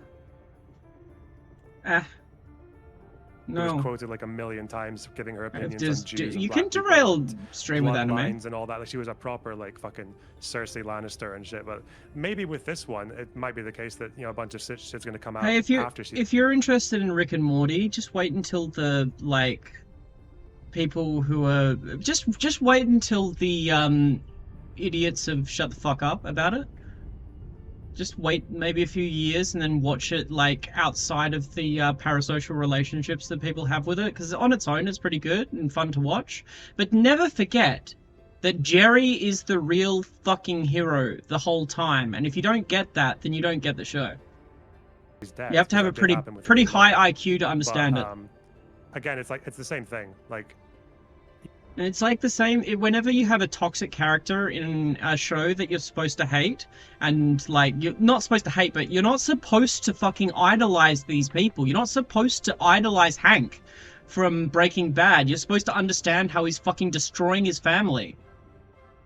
He's destroying his family through his choices. Like, okay, so Jerry is the only one who is consistently good-natured. Everyone else is a piece of shit. Like there is look up CJ the X. Did a video on it, and I was converted. Yeah, she was. Yeah, the royals were like.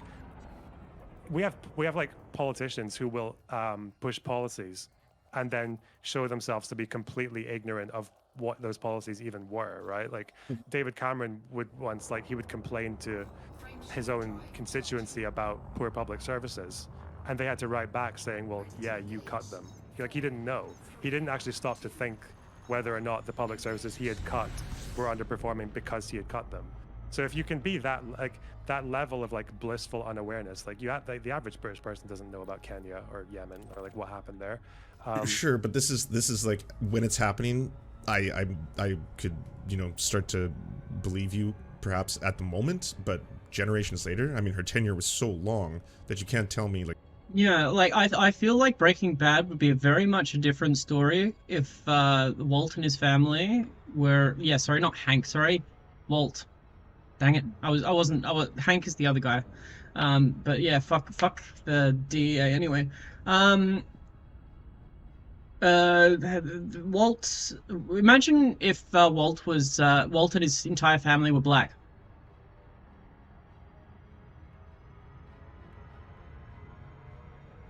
I can see why people would idolize those characters, but I cannot see how someone could idolize Michael Myers. I can't. Like, he's that is the best representation of actual evil that I've ever seen. But what would the reaction be for Breaking Bad if Walt and his family were black? Picture in your head.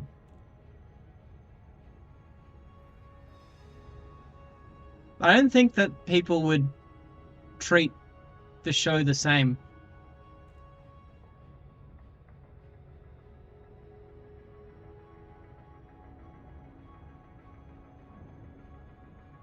Yeah. Imagine if it was set in England with the NHS. What's that? You have cancer? Oh, that's alright. We've got free healthcare. Lol, yeah. 30-40 years she didn't know about either that or some of the worst things that people that she was the queen, like Churchill, the fucking the handful of really fucked up shit that he did. Can you not give a speech at a certain point, condemn it, talk out about it? I mean, one of the big things that indigenous communities here are really upset about is the residential school programs that she never apologized for, never spoke out about. And Lance brings up a good point here. It's not as if nobody fucking said anything. There are specific organizations such as Jamaica and not Haiti, but another Caribbean country. There's several Caribbean countries who have demanded apologies from the crown specifically, and it's been ignored.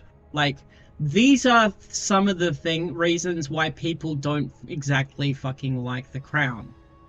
These are some of the things that Queen Elizabeth could have done to make things a bit better, but didn't. And that information at this point was more than public, right? Mm-hmm. Yeah. So at the time, maybe she didn't fully understand what was taking place. She was just like, "Oh, I'm just the cheerleader for the Empire." But years later, I don't think you can make that argument at all. Well, why not? Because people at the time, everyone, like, all these people in the Empire, like, apart from the ones, I guess, who probably saw the atrocities or the... Oh no, you can't judge the past with the future's morals and judgments. Fuck off. Yes, we can. That's how we move forward. Fuck off. Spoke about it. And, you know, all these people spent a really long time thinking that they were just doing, like, I don't know, just doing simple, like, just doing the right thing or whatever. Like, I don't know where exactly the Queen sat with that. Oh gosh. But it's 8 minutes. Yeah. Again, like, I don't really care either way. If she was ignorant, then that's, again, maybe a problem. Like, how stupid do you have to be to go there and just think, like, oh wow, these people are, you know, like, this is our land for some reason. Yeah. I wonder how that happened. There are so many movie plots like that. It's just what we. It's just insane. And then you've got every Christmas movie, which is basically a rich family trying to get like a particular present for their child. Expecting of her was like what, to give out this big, like that's the plot point. To use her platform. How many how many movies can you think of which were where the story points were spurred on by either the death of a woman or the breakup or a woman dying, a woman cheating, or a woman doing something for herself which is posed in a negative light for some reason, where the male character goes out on an adventure because of that. Yeah. Big speech where she becomes the first monarch in like 300 years to like veto legislation or to go against what she was given to say, only to Ooh. I don't know, probably cause like a constitutional crisis. Oh, okay.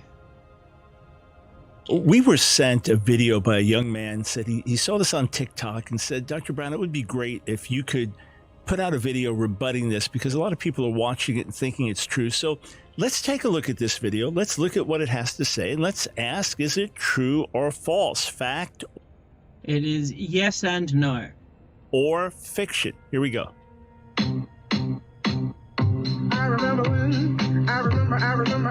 Oh my God. I literally want nothing more than for this to be a valid argument, but I'm going to tell you why it's not a valid argument. As a former clergy member, somebody who used to work in the Methodist Church, who has a Master of Divinity, I know biblical Hebrew. Oh my gosh, by the way, like, someone, I was on Reddit. Oh, you did a big win by overturning Roe v. Oh, yeah. I think I heard about that one. Yeah. I got into it like, okay, this is gonna be like, Lucy shows you like really boring stuff that she found fun, and then, I found a turf. I found a turf. I found a turf in the r/ADHD one of all places.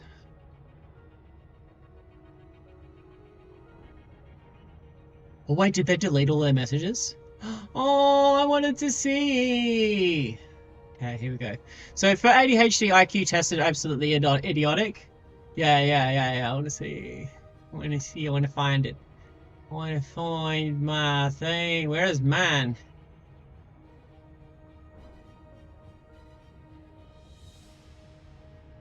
Oh, they deleted it all!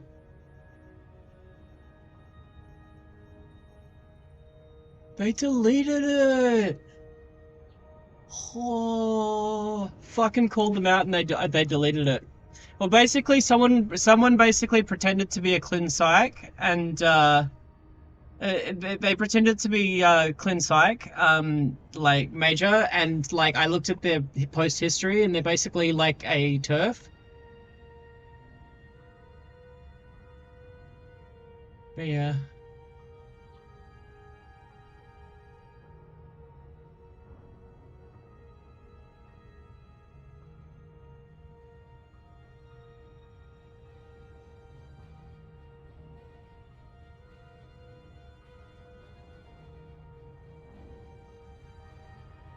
Oh, oh no! I'm going too fast. Oh no, wait. Sorry, I'm gonna overshoot. I'm trying not to overshoot my freaking course. If you can see in the top left, I'm like doing it. Oh, this is annoying because I wrote that and then like it's all deleted. I need to find it. Hold on a second. Just trying to center myself. Damn it!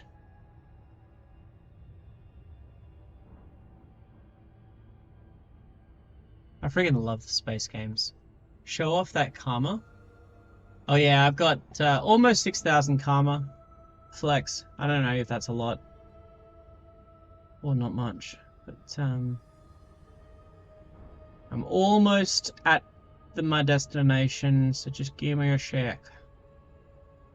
Redditor. Yeah, you should see the Cabernacles karma. It's ridiculous.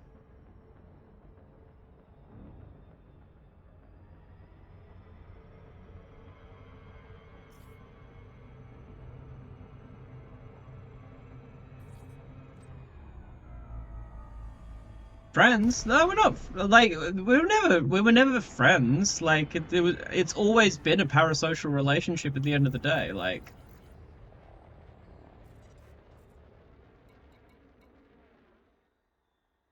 Damn it! It's never. They never have it. Cargo scoop deployed. Programming limpet drone. Programming limpet drone. Yeah. That'll do the stuff while I look this up. Yeah, he deleted it all! He deleted it all!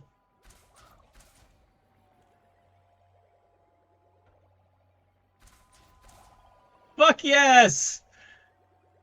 Basically, he was trying to prove that AI, IQ, was like a measure of intelligence, like an actual like measure of total intelligence. Like I'm like, no, that's not a thing. That's not true. Like quite literally, that is not true. Yeah, when it comes to IQ does two things. An IQ test can test whether you're good at IQ tests, and it can be used as one of a wide range of tools to diagnose learning difficulties. There is nothing else that IQ is useful for. Like, you can measure trends against populations in some ways, but it is not, as the name would suggest, an actual intelligence quotient. There is no theory of cognitive ability. There is no like grand theory of how our brains are measured. Like, IQ test is like measuring how far you can throw a ball and using that measurement of distance to rank you against other people as to your total sporting ability. That is what standardized tests do. And so it's very easy to pick out a certain type of person. Yeah. Yeah. Oh, the cab is still in. Wait, which Discord? My Discord or the one that I don't know if he's still advertising the open Discord. But like, yeah, I'm fucking amazing at setting up Discords, if I do say so myself. I set them up so that they like basically moderate themselves. It's awesome. But yeah. They claimed that there was a theoretical maximum cognitive ability, which was my first clue to the fact that he was not actually a clinical psych. Because unless you've been to university or college, I guess, you might not realize this. But there is a difference between a theory and a hypothesis. Now, A theory is something that a theory is something which has a consensus on it. A theory in science is quite literally the closest we can come to an objective truth. It is not objective, but it is basically the same as saying that gravity exists. That is what a theory is. So what this person said by saying a theoretical maximum is claiming that there is a scientific consensus on cognitive ability being measurable to the extent we can test someone's maximum intelligence, which there is no consensus in the field of psychology for this to be true. And there is only one kind of person who does. And like I said, I think I replied to him this, there's only one type of psychologist that believes in a theoretical maximum, which would really be a hypothetical maximum. A hypothetical would be, you know, them claiming that there is one. They would need to prove that. But by saying theoretical, they're saying that they don't need to prove that. So, yeah.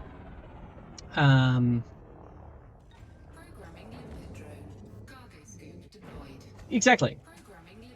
There's only one type of scientist that believes in that, and they all own calipers and skulls.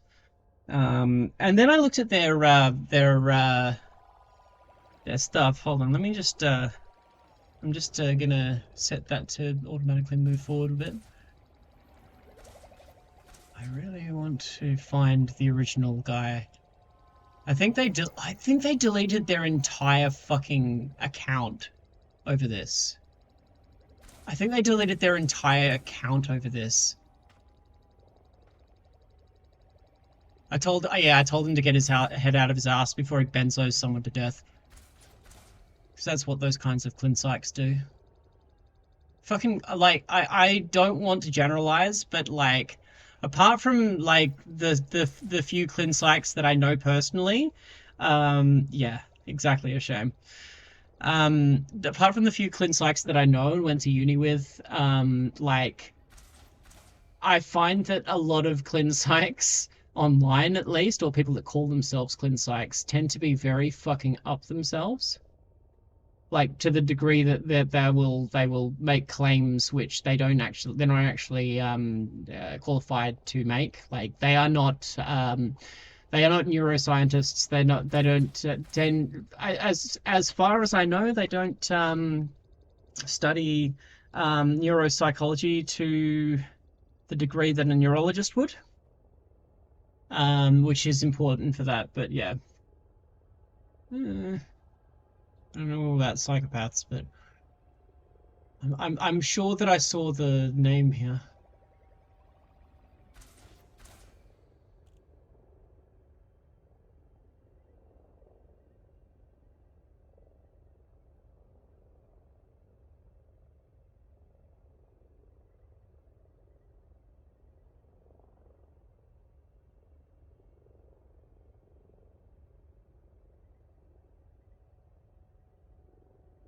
Ah!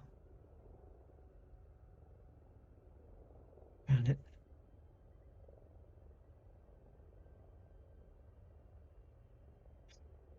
Oh, they got banned. Oh no. Oh no. Did they get banned? I'm not fucking surprised.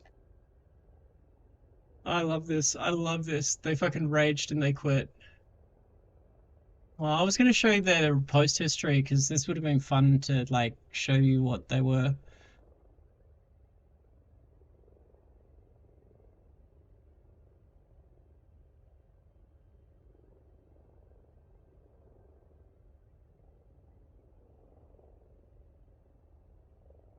Because I went on and, like, oh yeah, archive.org.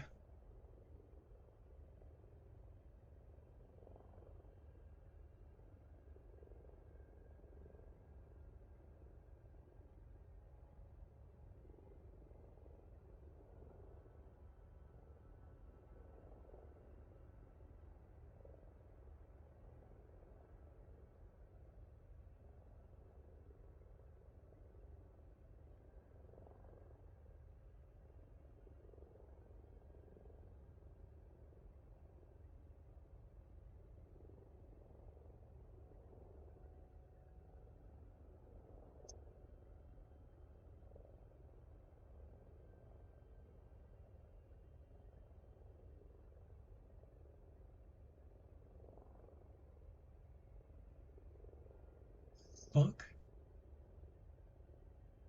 This guy is like political compass means. Political compass means. Oh, here we go. It always seems to be women who get shafted by this new trans movement. Amazing. Drop that toxic American attitude. Oh my gosh, they're Australian. They're Australian!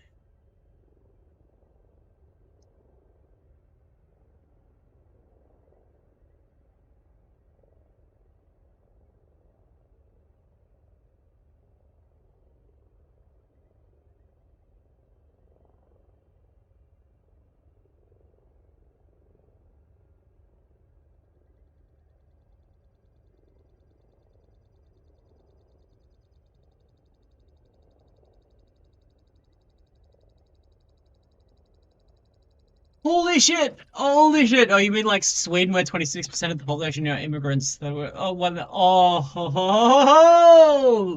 here we go. We've got the well, I can't remember what you call what they're called. Oh.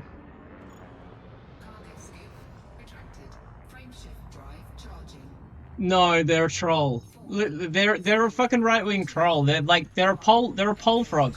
They're a pole frog. Like, I remember looking at it like yesterday. Like their most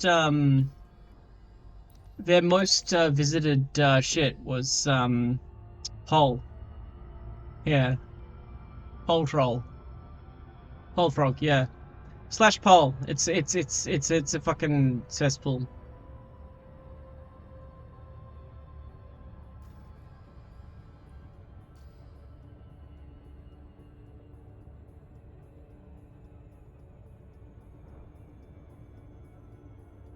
But yeah. So yeah, this guy's talking about European countries going like leading European countries of rape. So like ignoring the fact that Sweden, during the period of time that Chuds like to pull from, changed their definitions and the way that they record rape, so that in a year it jumped right up about the same time as immigration increased. So that was one thing. Also, the rape and violence recorded was predominantly against immigrants rather than for immigrants actually offending. Immigrants didn't actually increase. The immigrants themselves didn't increase the amount of crime. The crime was the crime increase was. What about white people immigrating to Europe? 4chan's not so bad. 8con is on the dark web, so I'm not even gonna fucking touch that.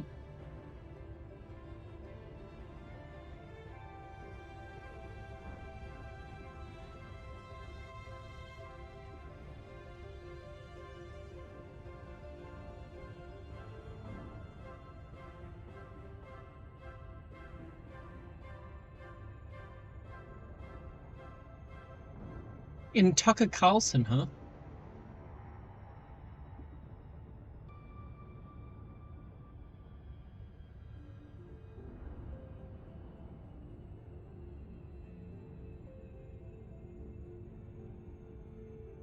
He's an anti Hassan. Anti Hassan.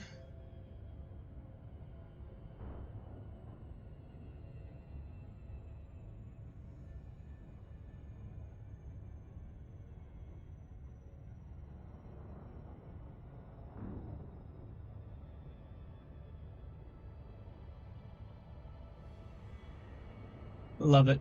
I love it. They fucked off.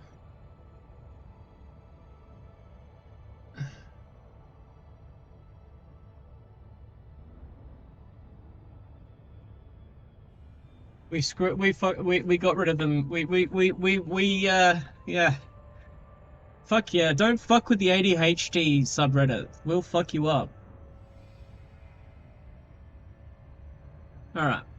It's back to the video. Sorry for that. Greek. I've translated multiple books of the Bible. It's not a valid argument because the word homosexuality literally does not exist in the original text. Nope. In the 1940s, the word homosexuality was true. invented by biblical scholars translating the RSV translation in order to propagate homophobia. So This it's is less listed nowhere true. in scripture, nor does Jesus ever talk about But it. kind And of before true. anybody's like, oh, well, in Leviticus, it talks about man shall not lie with man. Well, first and foremost, an American publishing company did that. That's not in the original text either. Because if you look at the Martin Luther Bible, the German word that it's used is Knaben, which means boy. Talking about pedophilia. So take several seats. Is this true? I have not heard that take before, but like I've heard a more interesting take by a Jewish scholar who was talking about who basically was talking about how it could be interpreted as, like she said, pedophilia, but for a different reason. But it was more likely to do with incest, like talking about incestual relationships, judging by the original original translations. I'm not sure about the German translation though, because like these days they tend to be translated from as original as text as possible, so that would cut out any mistranslation from the German edition, as far as I know. So I'm not sure. Actually, as we'll see in a minute, every word is fictitious. Every word is false. I can't say about her own background, etc., but every claim she makes is absolutely false. Let's go through them one at a time. Hey, do you love truth? Okay. Let's follow the truth wherever it leads. So she first said the word homosexuality, homosexual, was invented by Bible translators in the 1940s. Is that true? Well, anyone who knows the origin of the word knows that is flatly not true. Here, let's just go, for example, to the stanford.edu website. Oh, come on. No. Engage with the engage with the argument. She fucked up her words. She obviously fucked up her words. Am I crazy? Am I crazy, or do I understand context better than this man, or is he being like purposefully ignorant about this shit? Just move on to the actual fucking substance. And Come it on. says this under the subject of You're homosexuality. boring me. The term homosexuality was coined in the late 19th century. The late No 1800s by an Austrian-born Hungarian psychologist, Carly Maria Benkert. Although the term is new, discussions about sexuality in general and same-sex attraction in particular have occasioned philosophical discussion ranging from Plato's Symposium. The argument being that the original words used in the original text did not necessarily translate to homosexuality as it was then placed. Like, the word that they used was in place for sexual deviancy, which included such things as incest or pedophilia, but not necessarily homosexuality. Like, the idea that homosexuality was associated with this word as like a factual statement, as in like a biblical, like, as a biblical term, as a biblical, like, scriptural definition of the word in the original text is up for debate. It is still debated hotly within circles whether homosexuality was included in that as a scriptural definition or as a colloquialism of the time. Okay? Either way, this is one of the reasons. Do you think this section should be on my YouTube? That'd be interesting. Like, yeah, I think I need to put everything on YouTube. Oh well, the more money I earn through this, the more time I can spend on it. Hint, hint. $5 a month. It's not even $5 a month. It's like $15, like in Australia. It's weird. But only if you can afford it. To contemporary queer theory. So, is it true that the term homosexuality was invented by Bible translators No, and that's not what she meant. Move on to the real me, in the please. 1940s? No, absolutely false. Now, what happened was the term was not used in Bible translations before that because the term did not exist, but the concept existed, and that's the concept that is being discussed in the Bible. The Bible presupposes heterosexual relations. God made men for women, women for men. He created us male and female. You're using circular logic based on your own interpretation of the Bible rather than an actual reading of the Bible as of like the original, like reading into it. Like, He's said, like, let me lay out his argument. He's saying that the word in the Bible that's under contention already meant homosexuality, and his reasoning behind this is not to go into the original translations and what the word was or whatever it even meant at the time, definitionally and culturally and colloquially at the time, and how that changed over fucking millennia. He's just going to say that God created man and woman, and he's going to extrapolate from, like, Genesis, which was, as we all know, or all should know, Genesis was basically the Aesop's fable of Christianity and Judaism. Well, actually, no, sorry. It was the Aesop's fables of Judaism. It was the fairy tale book. It was a collection of folk tales. It was like the Brothers Grimm of the Bible, like collecting a whole range of ancient Jewish and possibly other cultures as well within that, like creation story myths. Like, these were meant to tell stories about things. They were not meant to be taken literally. Like the original, Old Testament, like the Genesis was a collection of old stories from ancient cultures. They weren't like historical documents. They were Aesop's fables. They were Brothers Grimm fairy tales put together. Now, you can argue from that whether, like, assuming God exists, I believe he exists, whether God intended for that. You know, like, whether they were like myths or not, God would have intended for it to be written in a certain way. Everything that happened to the Bible would have been intended by God. Like, that's the easiest argument against like people who like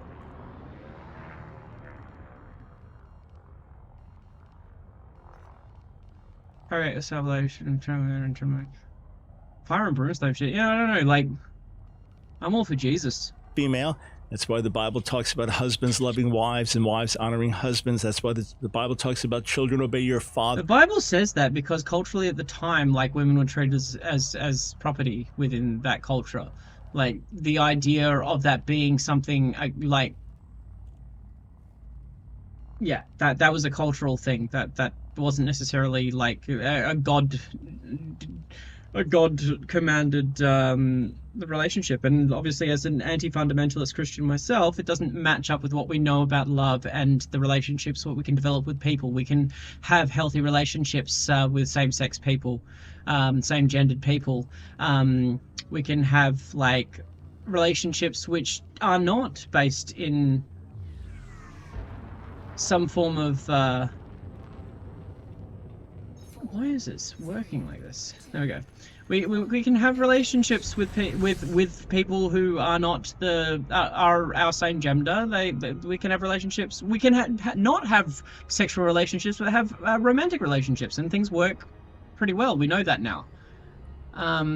So to what? Wait, war. Wait, what happened here? Where am I? What's in anarchy? Ooh.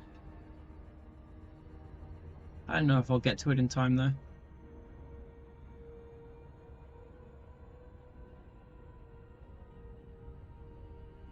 Kinderkushkirch.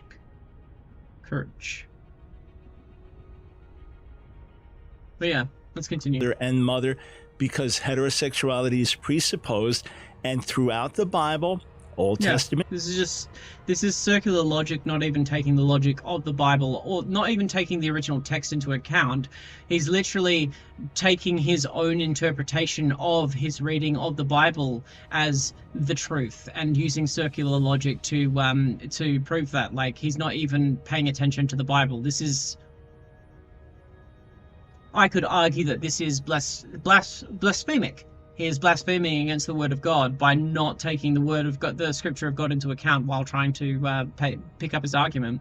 From a scientific perspective, it works in the same way. He is not studying the original text, nor has he brought up any experts who have anything to say on the subject. He has not done any research. He is just using circular logic. You are blaspheming against God. And in your and if it's your God that exists, let's hope it's my God who doesn't send people to hell. Let's hope it's like my God, but like your God will send you to hell for that, man. Better fucking buck your act up, mate. New Testament, all same-sex relationships, sexual relationships, are flatly condemned in Scripture. Well, no, they're what not. about Leviticus 18:22? She raises that verse and says it's American translators that came up with the idea of.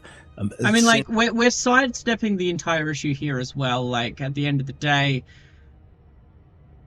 we're talking about the Old Testament. Christians are a part of the new covenant created between Jesus and, between them and the Son of God. The blood of the Lamb is what carries them to heaven, not the laws of the Old Testament. The Old Testament was the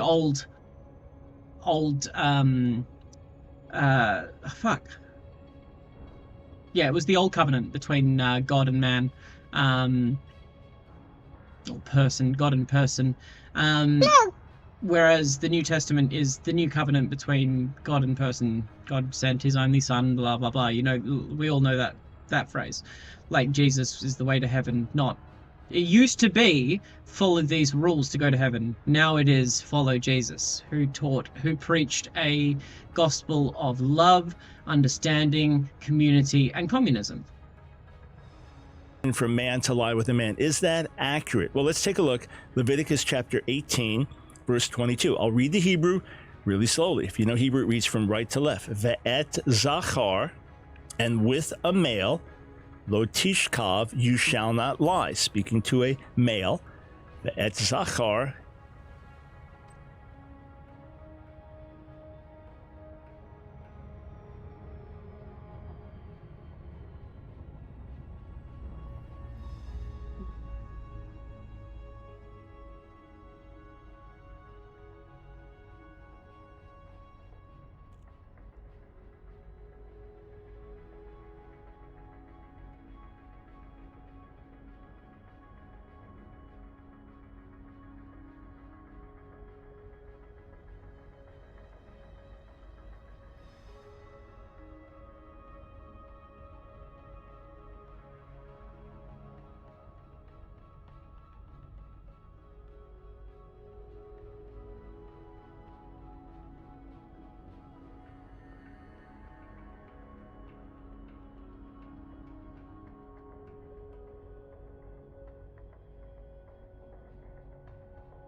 Alright. Yeah. Rules for life, yeah. This is a stupid point of mine, but like he's going to effectively do the same thing that I did here, basically. Yeah. So like he's basically he's reading Hebrew, and then he's reading the English, and he's going to do absolutely gonna put zero effort into actually like looking into the meaning of each word. So like we take it for granted when it comes to language, what these words mean. Like, look at this. Like, can you define for me each individual word in this sentence as an English person without looking up the definition in the dictionary? Now imagine someone who doesn't speak English trying to understand the meaning of this phrase. when all you have is effectively Google Translate. What makes a man and what makes a woman changes over time, so that what a man is and what a woman is now is so different to what it was back in the time of Jesus that you need to be able to look into the culture of the time. Not only that, you need to understand exactly what word is being used to describe woman. Because we have many words for women and many words for men that mean different things about the women and the men. And when you are trying to translate these things, we take for granted the fact that someone would look at the word hussy. Someone in another country would look at the word hussy and look at the word woman and see exactly the same thing. Which, see, is a weird concept to wrap your head around, because we know as English-speaking people, well, if you're I'm speaking to the people whose English is their first language right now, but it still works in any language here. A hussy is a particular type of woman. There is context to the word that is being used. And these contextual words have been created and lost over centuries, and over millennia things have changed. Now we get better and better through archaeological finds, through paleontology and other fields of study at understanding what these words mean. And it is astounding to me how many of these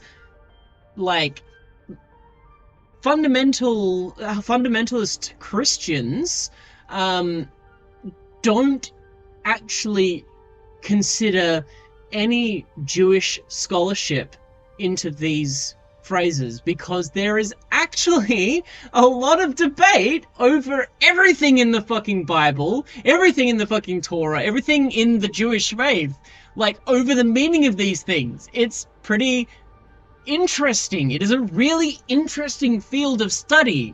Reducing it to what is effectively Google Translate? Are you fucking kidding me? And with a male, lo tishkav, you shall not lie, mishkave isha, the lyings of a woman. In other words, the way you have sex with a woman.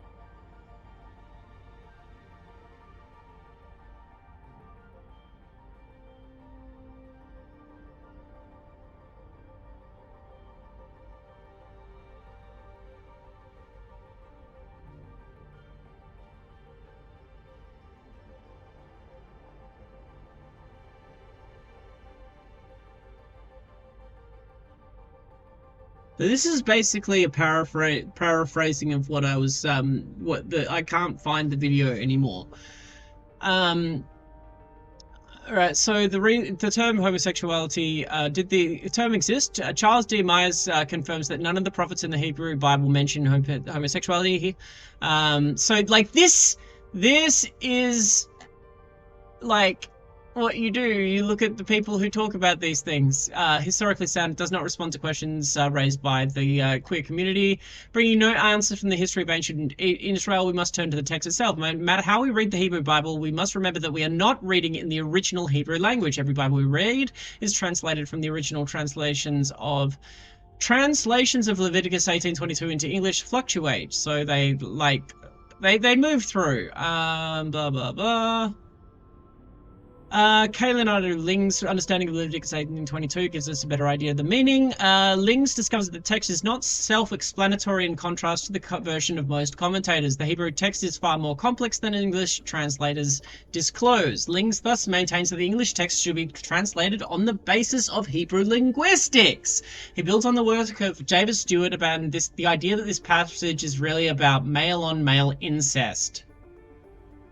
First, Lings notes that the word used for man is not the typical noun used for man. Like I said, we are basically looking at the word woman and hussy as meaning the same thing when you translate the Bible this way. The Bible is fucking interesting, and astounds me that Bible literalists and fundamentalist Christians refuse to do any kind of actual analysis of the Bible to increase their ability to be fundamentalists. Like, me as an anti-fundamentalist, like, I find the fundamentalism of the Bible really fucking interesting, but if not completely useless, if contradicted by the creation of God outside of the Bible, is my personal belief. But, like, I just find it ironic that I'm prepared to look at this stuff and challenge my faith, whereas other people are so weak in their faith, they just need to contradict themselves. Urban Youth, how bad came to mean good. Yeah. Language and dialect are fucking amazing subjects, and like more should be taught. Like, words are fucking amazing, and people are amazing. But yeah, first Lings notes that the word used for man is not the typical noun used for man. Instead, a word which translates to male occurs here. This noun for male includes both young and adult males. Therefore, Lings translates the text of Leviticus 18:22 as, "And with a male you shall not lie." Now that Lings has solved the linguistic problem with man and male, the first half of the verse is pretty straightforward. However, difficulties with translation start as one turns to the next phrase, "as with a woman." Lings contends that translators have taken liberties here by including the word "as." Many translations also include particles with or like. Also, if you're wanting to see like really interesting linguistic differences, look at the difference between English and Japanese and the way words are used there. Like, there are whole comedy sketches in Japanese that do not work. They don't work at all when translated to English because of the way their language is constructed. I fucking love it. It's amazing. It's so cool.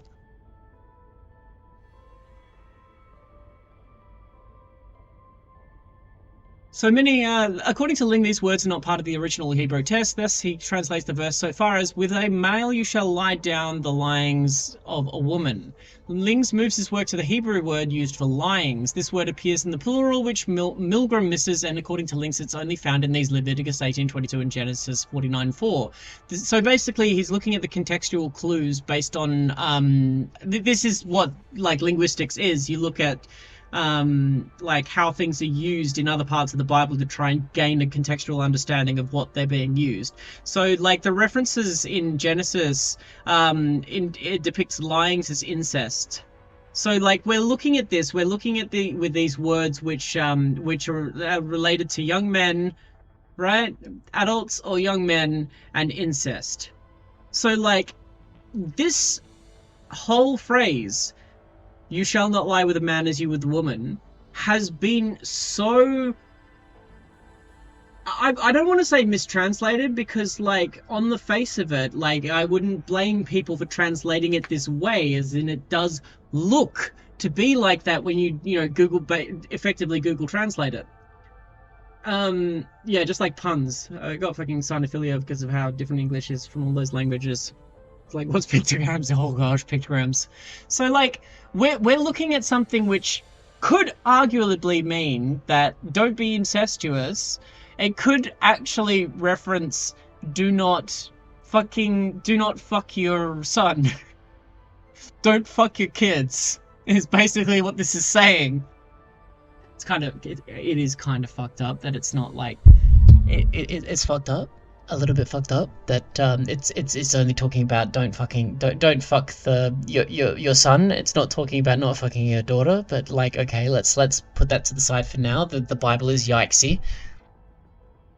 But yeah, he claims we must follow the principle of seeking out more difficult reading and not take the easy way out when we translate a biblical text.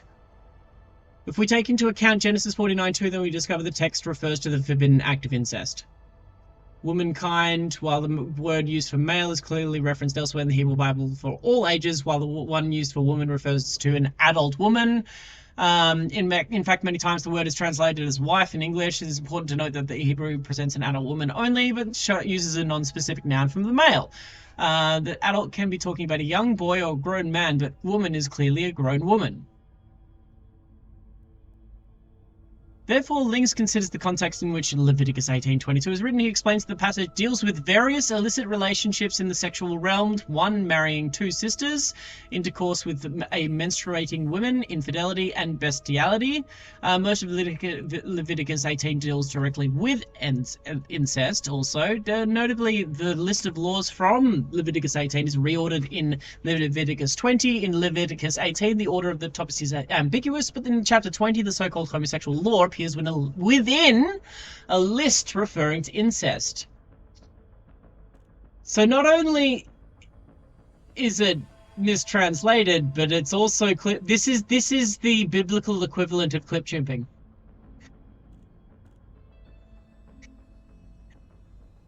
Yep.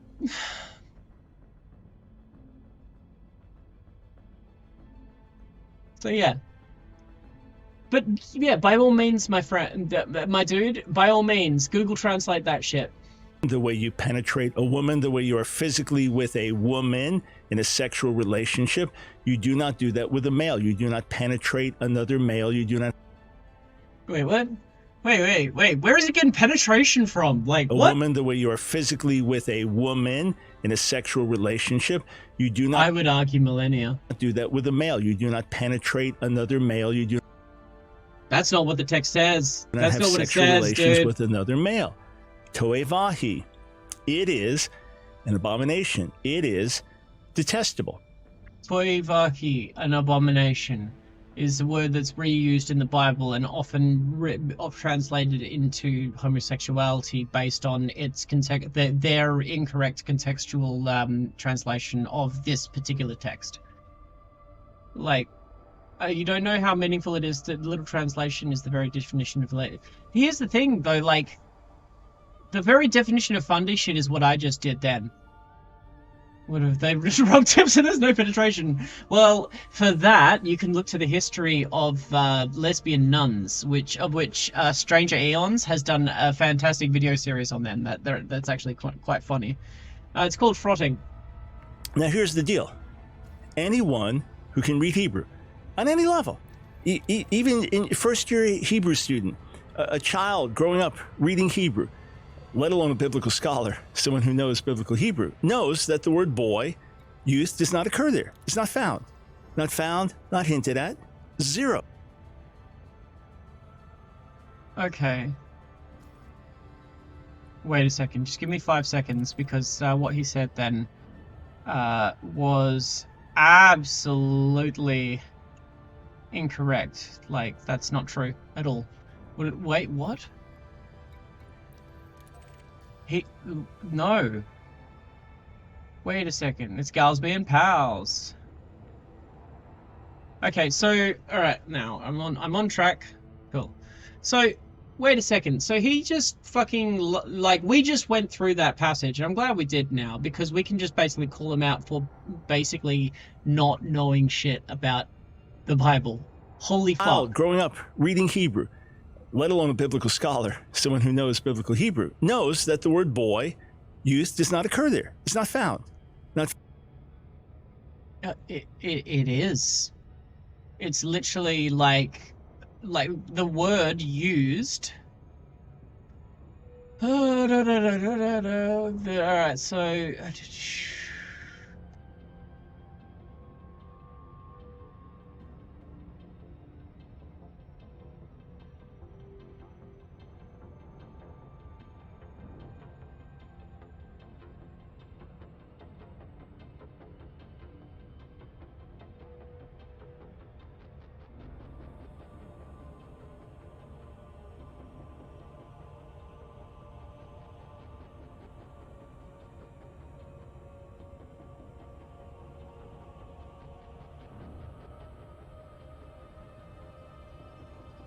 I don't know if this one is it.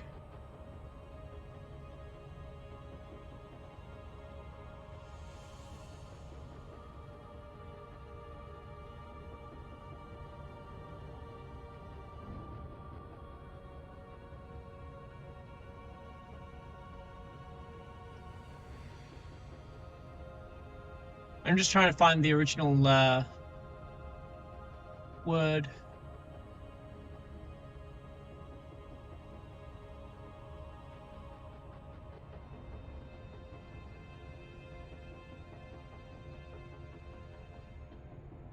Yeah, so like the word man was not the typical noun. Like what I said, it's like he's basically just not understanding the Found, not hinted at. text. Zero. It is not there. You say, well, but what about Martin Luther? Why did he say Knaben? Why did he talk about boys? Well, you got it wrong. There are many errors in Luther's translation. Isn't the whole thing to go back to what the original says? Here, let me illustrate how wrong Luther was. The Queen James Bible was a Bible put out by gay activists to try to soften the blow of what the Bible said about homosexual practice. So here's how they translate Leviticus 18:22. Thou shalt not lie with mankind as with womankind in the temple of Molech is an abomination. Well, the one problem is the Bible doesn't mention the temple of Molech. Those words are added in. Doesn't it say at the end of the book of Revelation it is a sin to add words to the Bible?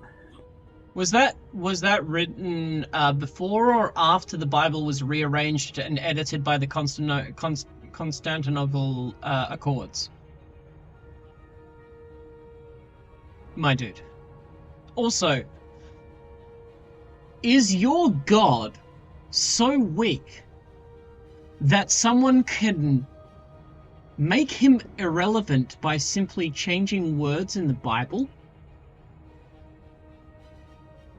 Surely an all-powerful, omnipotent, omnipresent God, if someone changed the words of the Bible and it was accepted, and I'm talking about this from a very fundamentalist perspective, if you believe in the fundamentalism and your faith is real, should you not have faith that God meant for things to be changed in that way? Otherwise, you just can't, like, get past, you cannot logically believe in fundamentalism as a practice. You cannot believe that the word of God is fundamentally written down in those letters. Otherwise, every word that was written by man would be an abomination until God. Like, that is a huge contradiction within your faith. It doesn't work that way. You're just wrong. Also, bringing up an example of something that was like has nothing to do with the situation instead of actually talking about the original translation and trying to get into a debate about that is kind of dishonest. So, Why didn't they put in boy? Because surprise? boy is None. not there. Here, let's look at some modern German translations. Let's look at the Schlachter version, for example. He's looking at everything but the original Hebrew. His source, trust me, bro. That's what this is. What does it say? Source, trust Du me, bro. sollst bei keinem Mann liegen, wie man bei einer Frau liegt. So you will not lie with any man the way you lie with a woman. Why doesn't it say children? Because children is not there. Okay, let's look at the HOF German translation. Ein Mann darf nicht mit einem anderen Mann schlafen. Wait a second, bro. You just said that anyone who adds to the word to the Bible, like, you know, that's an abomination. But like, it sounds like all of these translations are slightly different. Ha! Yeah, true, but like, you get my point here? It's just a little bit like, it's just a little bit, I don't know. This doesn't seem right to me. Like, it sounds like you have no consistency within your belief, and that you are like reaching out for bits which, like, don't support your fucking is in the Bible. Read Song of Solomon based.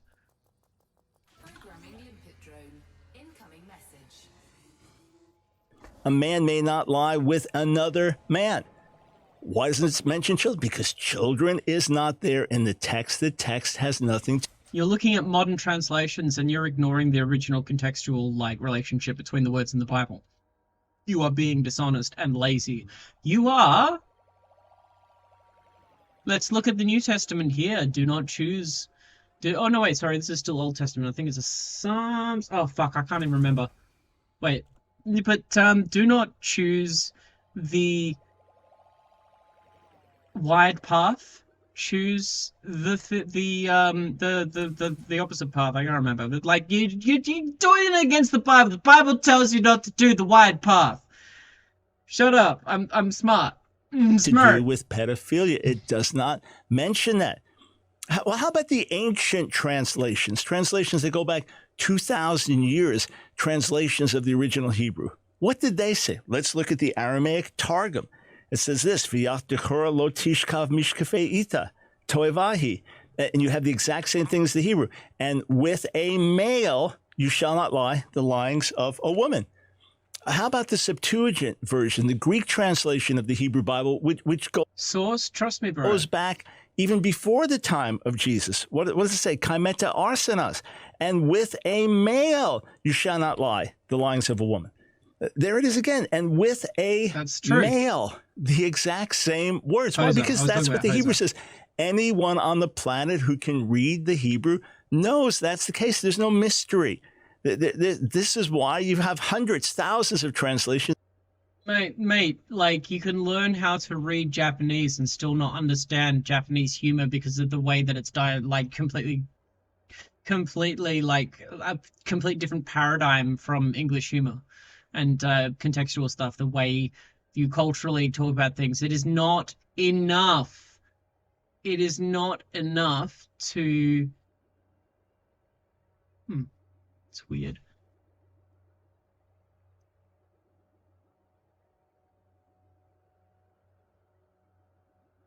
That's so weird.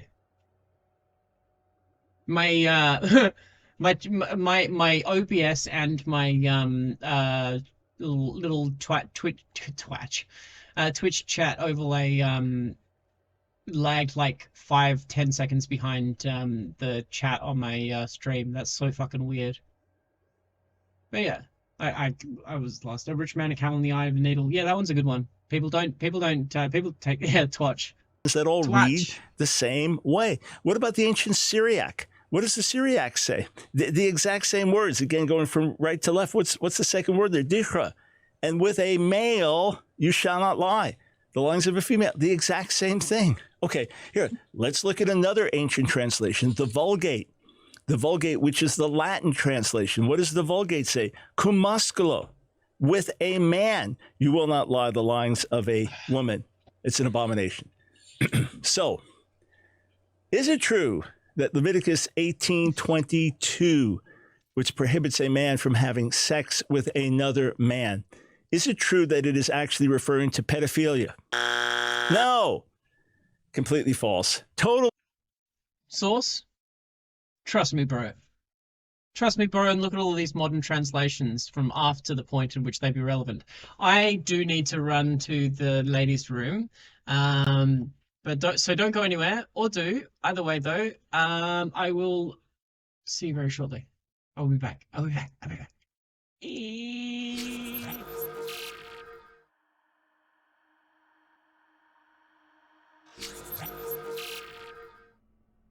Hi-oh. Sorry, I died. Lucy died. He's back now, though. Sorry. All right, let's get this video finished. Untrue. What about the idea that Jesus said nothing about same-sex relations, same-sex practice? Well, he didn't need to. But my love of people keeps me going. He's a first-century rabbi. We know that first-century Jewish teaching very strongly prohibited homosexual practice and even said it's basically unheard of in Jewish circles. I mean, that's how wrong it was considered. But did Jesus address it? Well, let me show you 3 ways that he did. Matthew chapter 5, verse 17, do not think I came to abolish the Torah or the prophets. I did not come to abolish, but to fulfill. So what does Jesus do? That doesn't say what you think it says, buddy. You're just, like, making a claim. It's alright, we can say whatever the fuck we want. We can just say whatever the fuck we want.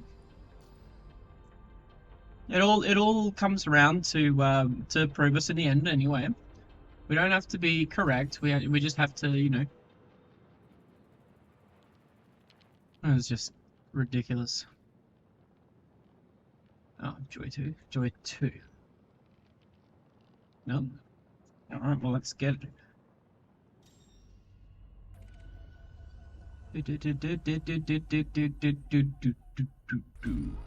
Kaboom! With the moral and sexual commandments of the Torah, adultery, divorce, he takes them to a higher level.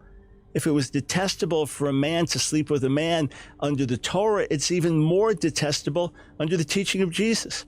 Then look at what Matthew writes, Matthew the 15th chapter, Jesus speaking, and he says this. How the fuck do you get that from that? Oh, I'm serious. I'm serious. Seriously, like, that's literally doing the thing that he said earlier. This is him doing the thing that he was told not to do. He's literally adding his own fucking shit to the Bible. What? To fulfill. So what does Jesus do with the moral and sexual commandments of the Torah, adultery, divorce?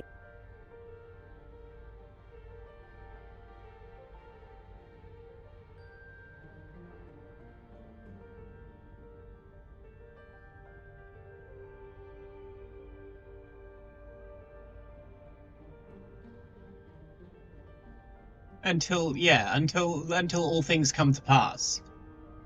So yeah, it's not him saying that, like, it's worse now. Jesus do with the moral and sexual commandments of the Torah, adultery, divorce. He takes them to a higher level. If it was detestable for a man to sleep with a man under the Torah, it's even more detestable under the teaching. But it wasn't. Teaching of Jesus.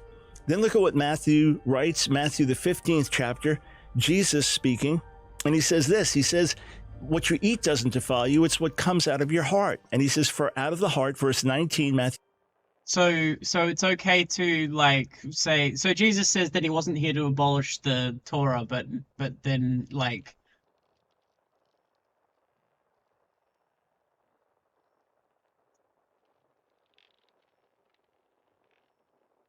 what writing, which version is he reading, by the way? Sexual immorality, theft. Yeah, so, like, that word there, sexual immorality, I pointed it out earlier. That's the word that they used, that was used in the same passage in Leviticus in the original text. And because of Leviticus, they extrapolate the fact that that word means homosexuality. This is what the lady was originally talking about where they added the word homosexual. They exchanged the word sexual immorality for homosexuality in the 1940s. That's what she was talking about. But he's not going to, like, engage with the actual point. He's just going to go around the point. 15, come evil thoughts, murder, adultery, sexual immorality. That word sexual immorality in the Greek is porneia, and it's there in the plural, meaning all sexual acts outside of wedlock. So Jesus says all sexual acts outside of wedlock. Again, like, no, that was a translation that was made, like, post the original translation. When you're wanting to go into it, it's a word that literally means sexual immorality. The attachment of everything out of wedlock is something that we have added to that, which was not necessarily the colloquial, neither the colloquial or cultural definition at the time, which is what scholars argue about even today. So we don't know. File us. And then finally, Matthew, the 19th chapter, when Jesus is asked about divorce, Matthew chapter 19, verses 4 through 6, he says that God's intent for marriage is a man shall leave his father and mother, be joined to his wife. God made them male and female. The two become one flesh. So Jesus tells us marriage is the lifelong union of one man and one woman. He tells us all sexual acts outside of marriage defile. And then he tells us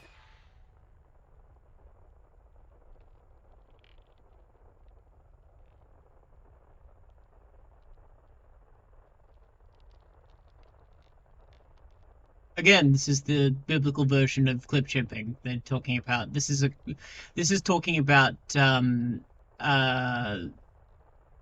divorce. not homosexuality. Again, this is like them extrapolating incorrect mistranslations of the Bible in order to in order to provide a narrative. It's like it's basic chud shit.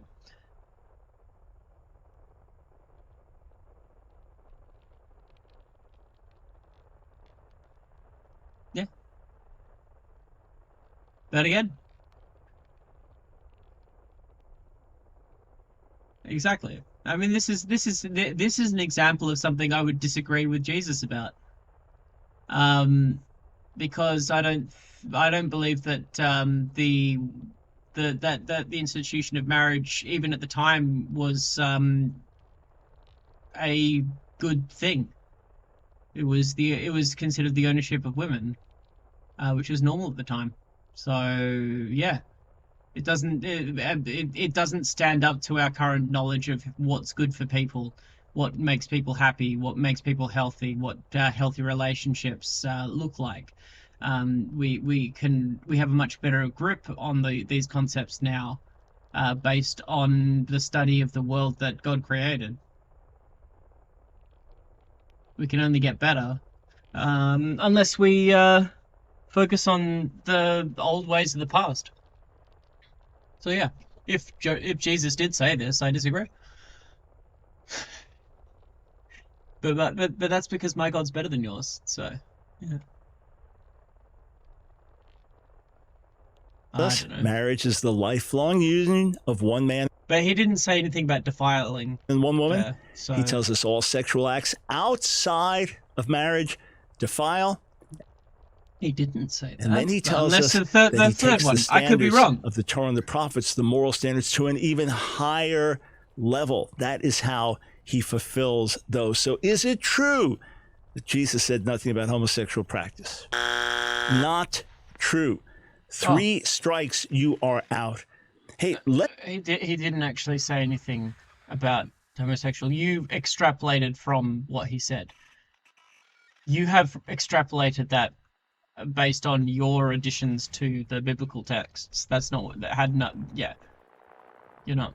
You are being dishonest. At the end of the day, anti-natalist. What is anti-natalist? Let's look in 1 Corinthians chapter 6, in verse 9. In the Greek, Paul is talking about people who are forbidden from entering the kingdom of heaven without repentance and change. And he goes through a list. Says, don't be deceived, the unrighteous will not inherit the kingdom of heaven. And he lists different people. And he talks about the sexually immoral, adulterers. And then he says, ute malakoi, ute arsenokoitai. So neither malakoi nor arsenokoitai. What exactly does that mean?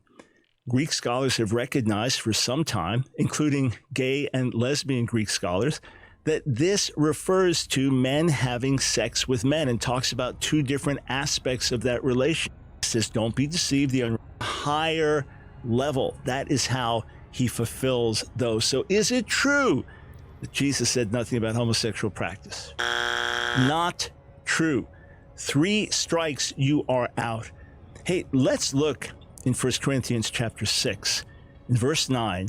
In the Greek, Paul is talking about people who are forbidden from entering the kingdom of heaven without repentance and change. And he goes through a list. Says, don't be deceived, the unrighteous will not inherit the kingdom of heaven. And he lists different people. And he talks about the sexually immoral. What? Yeah, this word that keeps on coming up, the sexually immoral, that is the word which has been mistranslated over and over. That's the word. Like, in sexual immorality had to do most I mean, it is still under argument. Fundamentalists obviously disagree. People who are, anti-LGBTQIA plus obviously disagree. However, when it comes down to it, that word does not mean homosexuality. It does not reference homosexuality. That is the argument. There is no consensus there to say that. So you are making an assumption that that word that you have translated to sexual immorality translates to contextually means. You put your like contemporary context onto, impose your contemporary context onto that word instead of actually looking at the original context of how it would have been used at the time.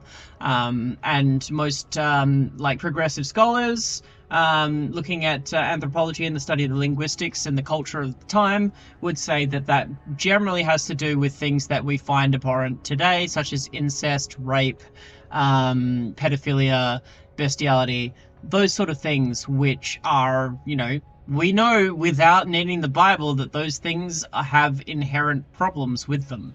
Like incest obviously has that power dynamic issue, which is almost impossible to remove. Pedophilia, not even gonna fucking go into that one. Bestiality, again, like sex is always consensual. Consensual means informed and enthusiastic. Like children and animals can't be informed or enthusiastic when it comes to sex. Like that's just not a thing. And at the end of the day, Paul was a fucking woman hater anyway. So yeah. Moral adulterers, and then he says ute malakoi, ute arsenokoitai. So neither Malachi nor Asnerkoitai. What exactly does that mean? Greek scholars have recognized for some time, including gay and lesbian Greek scholars, that this refers to men having sex with men and talks about two different aspects of that relationship of men having sex with men.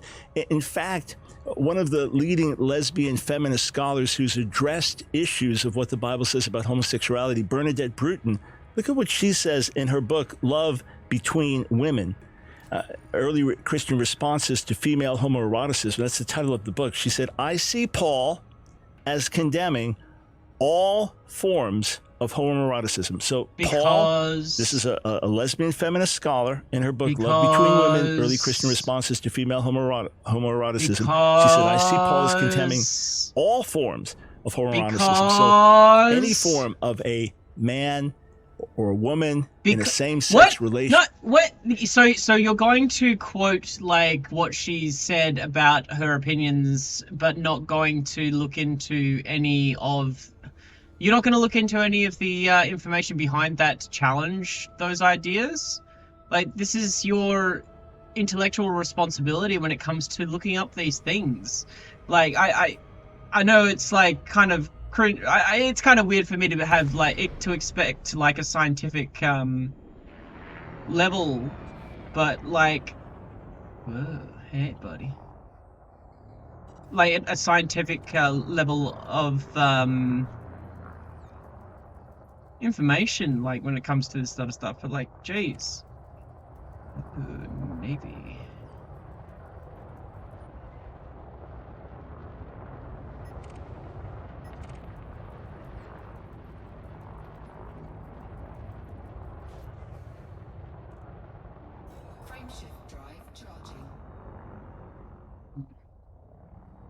She said she sees Paul as condemning that in his writings. But here's the good news. Paul didn't stop there. He gave a list of all different types of sinners and said, that's what some of you used to be. Some of us came from every kind of... Look at the way this guy gets excited about the possibility of people like being like sent to hell. Right? Like, look at the grin on this guy's fucking face. Like, he's just like, oh yeah. Yeah. Homosexuals are going to hell. And he seems to be like, fucking, like, just absolutely pleased over this. Like, look at the look on his face, like, oh yeah, look at all these people that are going to hell that I don't like. Background, and to the core of our human nature, we're sinful. You see, outside of Jesus, we're all broken. Outside of Jesus, we're all fallen. And your fallenness, your brokenness may express itself in one way. It may express itself in cutting yourself in pain. It may express yourself in being violent. It may express yourself in being promiscuous and sleeping around a lot. It may express itself in same-sex attraction. It may express itself in 100 different ways, 1,000 different ways. it might express itself in like wishing like eternal damnation upon like living people who didn't have any choice over like their sexual orientation, and like just being pleased as punch. It might manifest in like you profiting off of the what I would call the blaspheming against the Bible itself and of all of God's creation that we can study and look at. You know, I could say that you not actively trying to overthrow capitalism right now is blaspheming against Jesus's message against the riches of earth being a barrier into heaven. Like, by your logic, no one is saved. You fucking asshole. Okay? Even if homosexuality is a sin, that's between the homosexual person and God. And treating homosexual people, queer people, like shit doesn't stop them from being queer. We know this. Truth Network, I just know by... I can just tell by the title of that fucking page. Yeah. We've all fallen short. None of us in ourselves are good enough to enter the kingdom. The good news is that God sent his son Jesus. We've all fallen short. We're all awful. Buy my book. Buy my thing and you can be better. Wait for him to fucking sell us something. To die in our place. Jesus takes our place. He takes all of our sin. He was perfect. That's why he dies, because he took our sin on his shoulders. He died in our place. He took our penalty. Yeah. Jesus can be seen as a representation of society in the way that we can work together to create a better world. Have you ever thought about that? How if you replace the name Jesus with communism in the Bible, it makes a lot of sense. And when we ask God to forgive us, when we accept that gift from God and say, Lord, wash me clean. I did when I was 16, shooting heroin and getting drunk and living a crazy life, playing drums in a rock band full of rebellion. When I asked him to wash me clean, all the guilt disappeared. God changed me from the inside out, and I've been free ever since then, 1970. It sounds like you have a very low opinion of who you used to be, but you haven't actually changed that much. Like, if you think you were such an awful person before, like, replace every instance of Jesus with communism. So I want to encourage you, whoever you are, whatever your background, don't believe the lies, don't believe the myths, don't believe the fiction, go with the truth. Jesus said the truth would set you free. Homosexual practice, male, female, is always sinful in God's sight, but Jesus died for our sins and offers us a new and better way of life through the cross. Hey friends, I hope you enjoyed that video. If you did, click on one of the boxes on the screen, check out another one of our videos, and be sure to subscribe and hit that notification bell so that you don't miss a single video. You know, we discovered that about 60% of you that are watching our videos aren't subscribers, so subscribe today. Yeah, I'm good. I'm good, buddy. Alright, well, in any case... Yes, yeah, I couldn't. Hey, yes. Come here, brother. Yeah, why before I said, because I said so, Kek, yeah. Basically it, isn't it? I don't know, like, these people are just not... Like, at the end of the day, my problem with these people is that they don't have anything interesting to say about the biblical text. There's no debate with these people, they just have circular logic. There's this bit in the Bible which says that God created man and woman. That means that the rest of the Bible needs to be read this way. But why? Trust me, bro. Oh, I read Hebrew, like, from a very young age. Like, do you know what's really interesting to me, right? He talks about, like, reading the Bible and being raised to speak Hebrew from a young age, and then he talks about how he has a history of, like, heroin abuse and drug use at the same time. I'm just like, I mean, yes, those two things can be, like, combined, but it sounds like you actually came from a pretty privileged upbringing and pretty religious household to start with if you were learning Hebrew from a young age. Like, that's a very I don't know. Is that normal for is that something in America that people do? Like, if he was Jewish, maybe I would understand. But like, would that be Yiddish, or would it be like the original Hebrew, or are we talking about whatever the Israel language is right now? Cannot comply.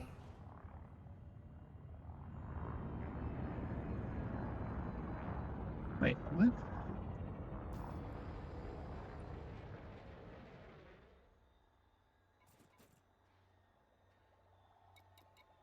There was a beer canister in there?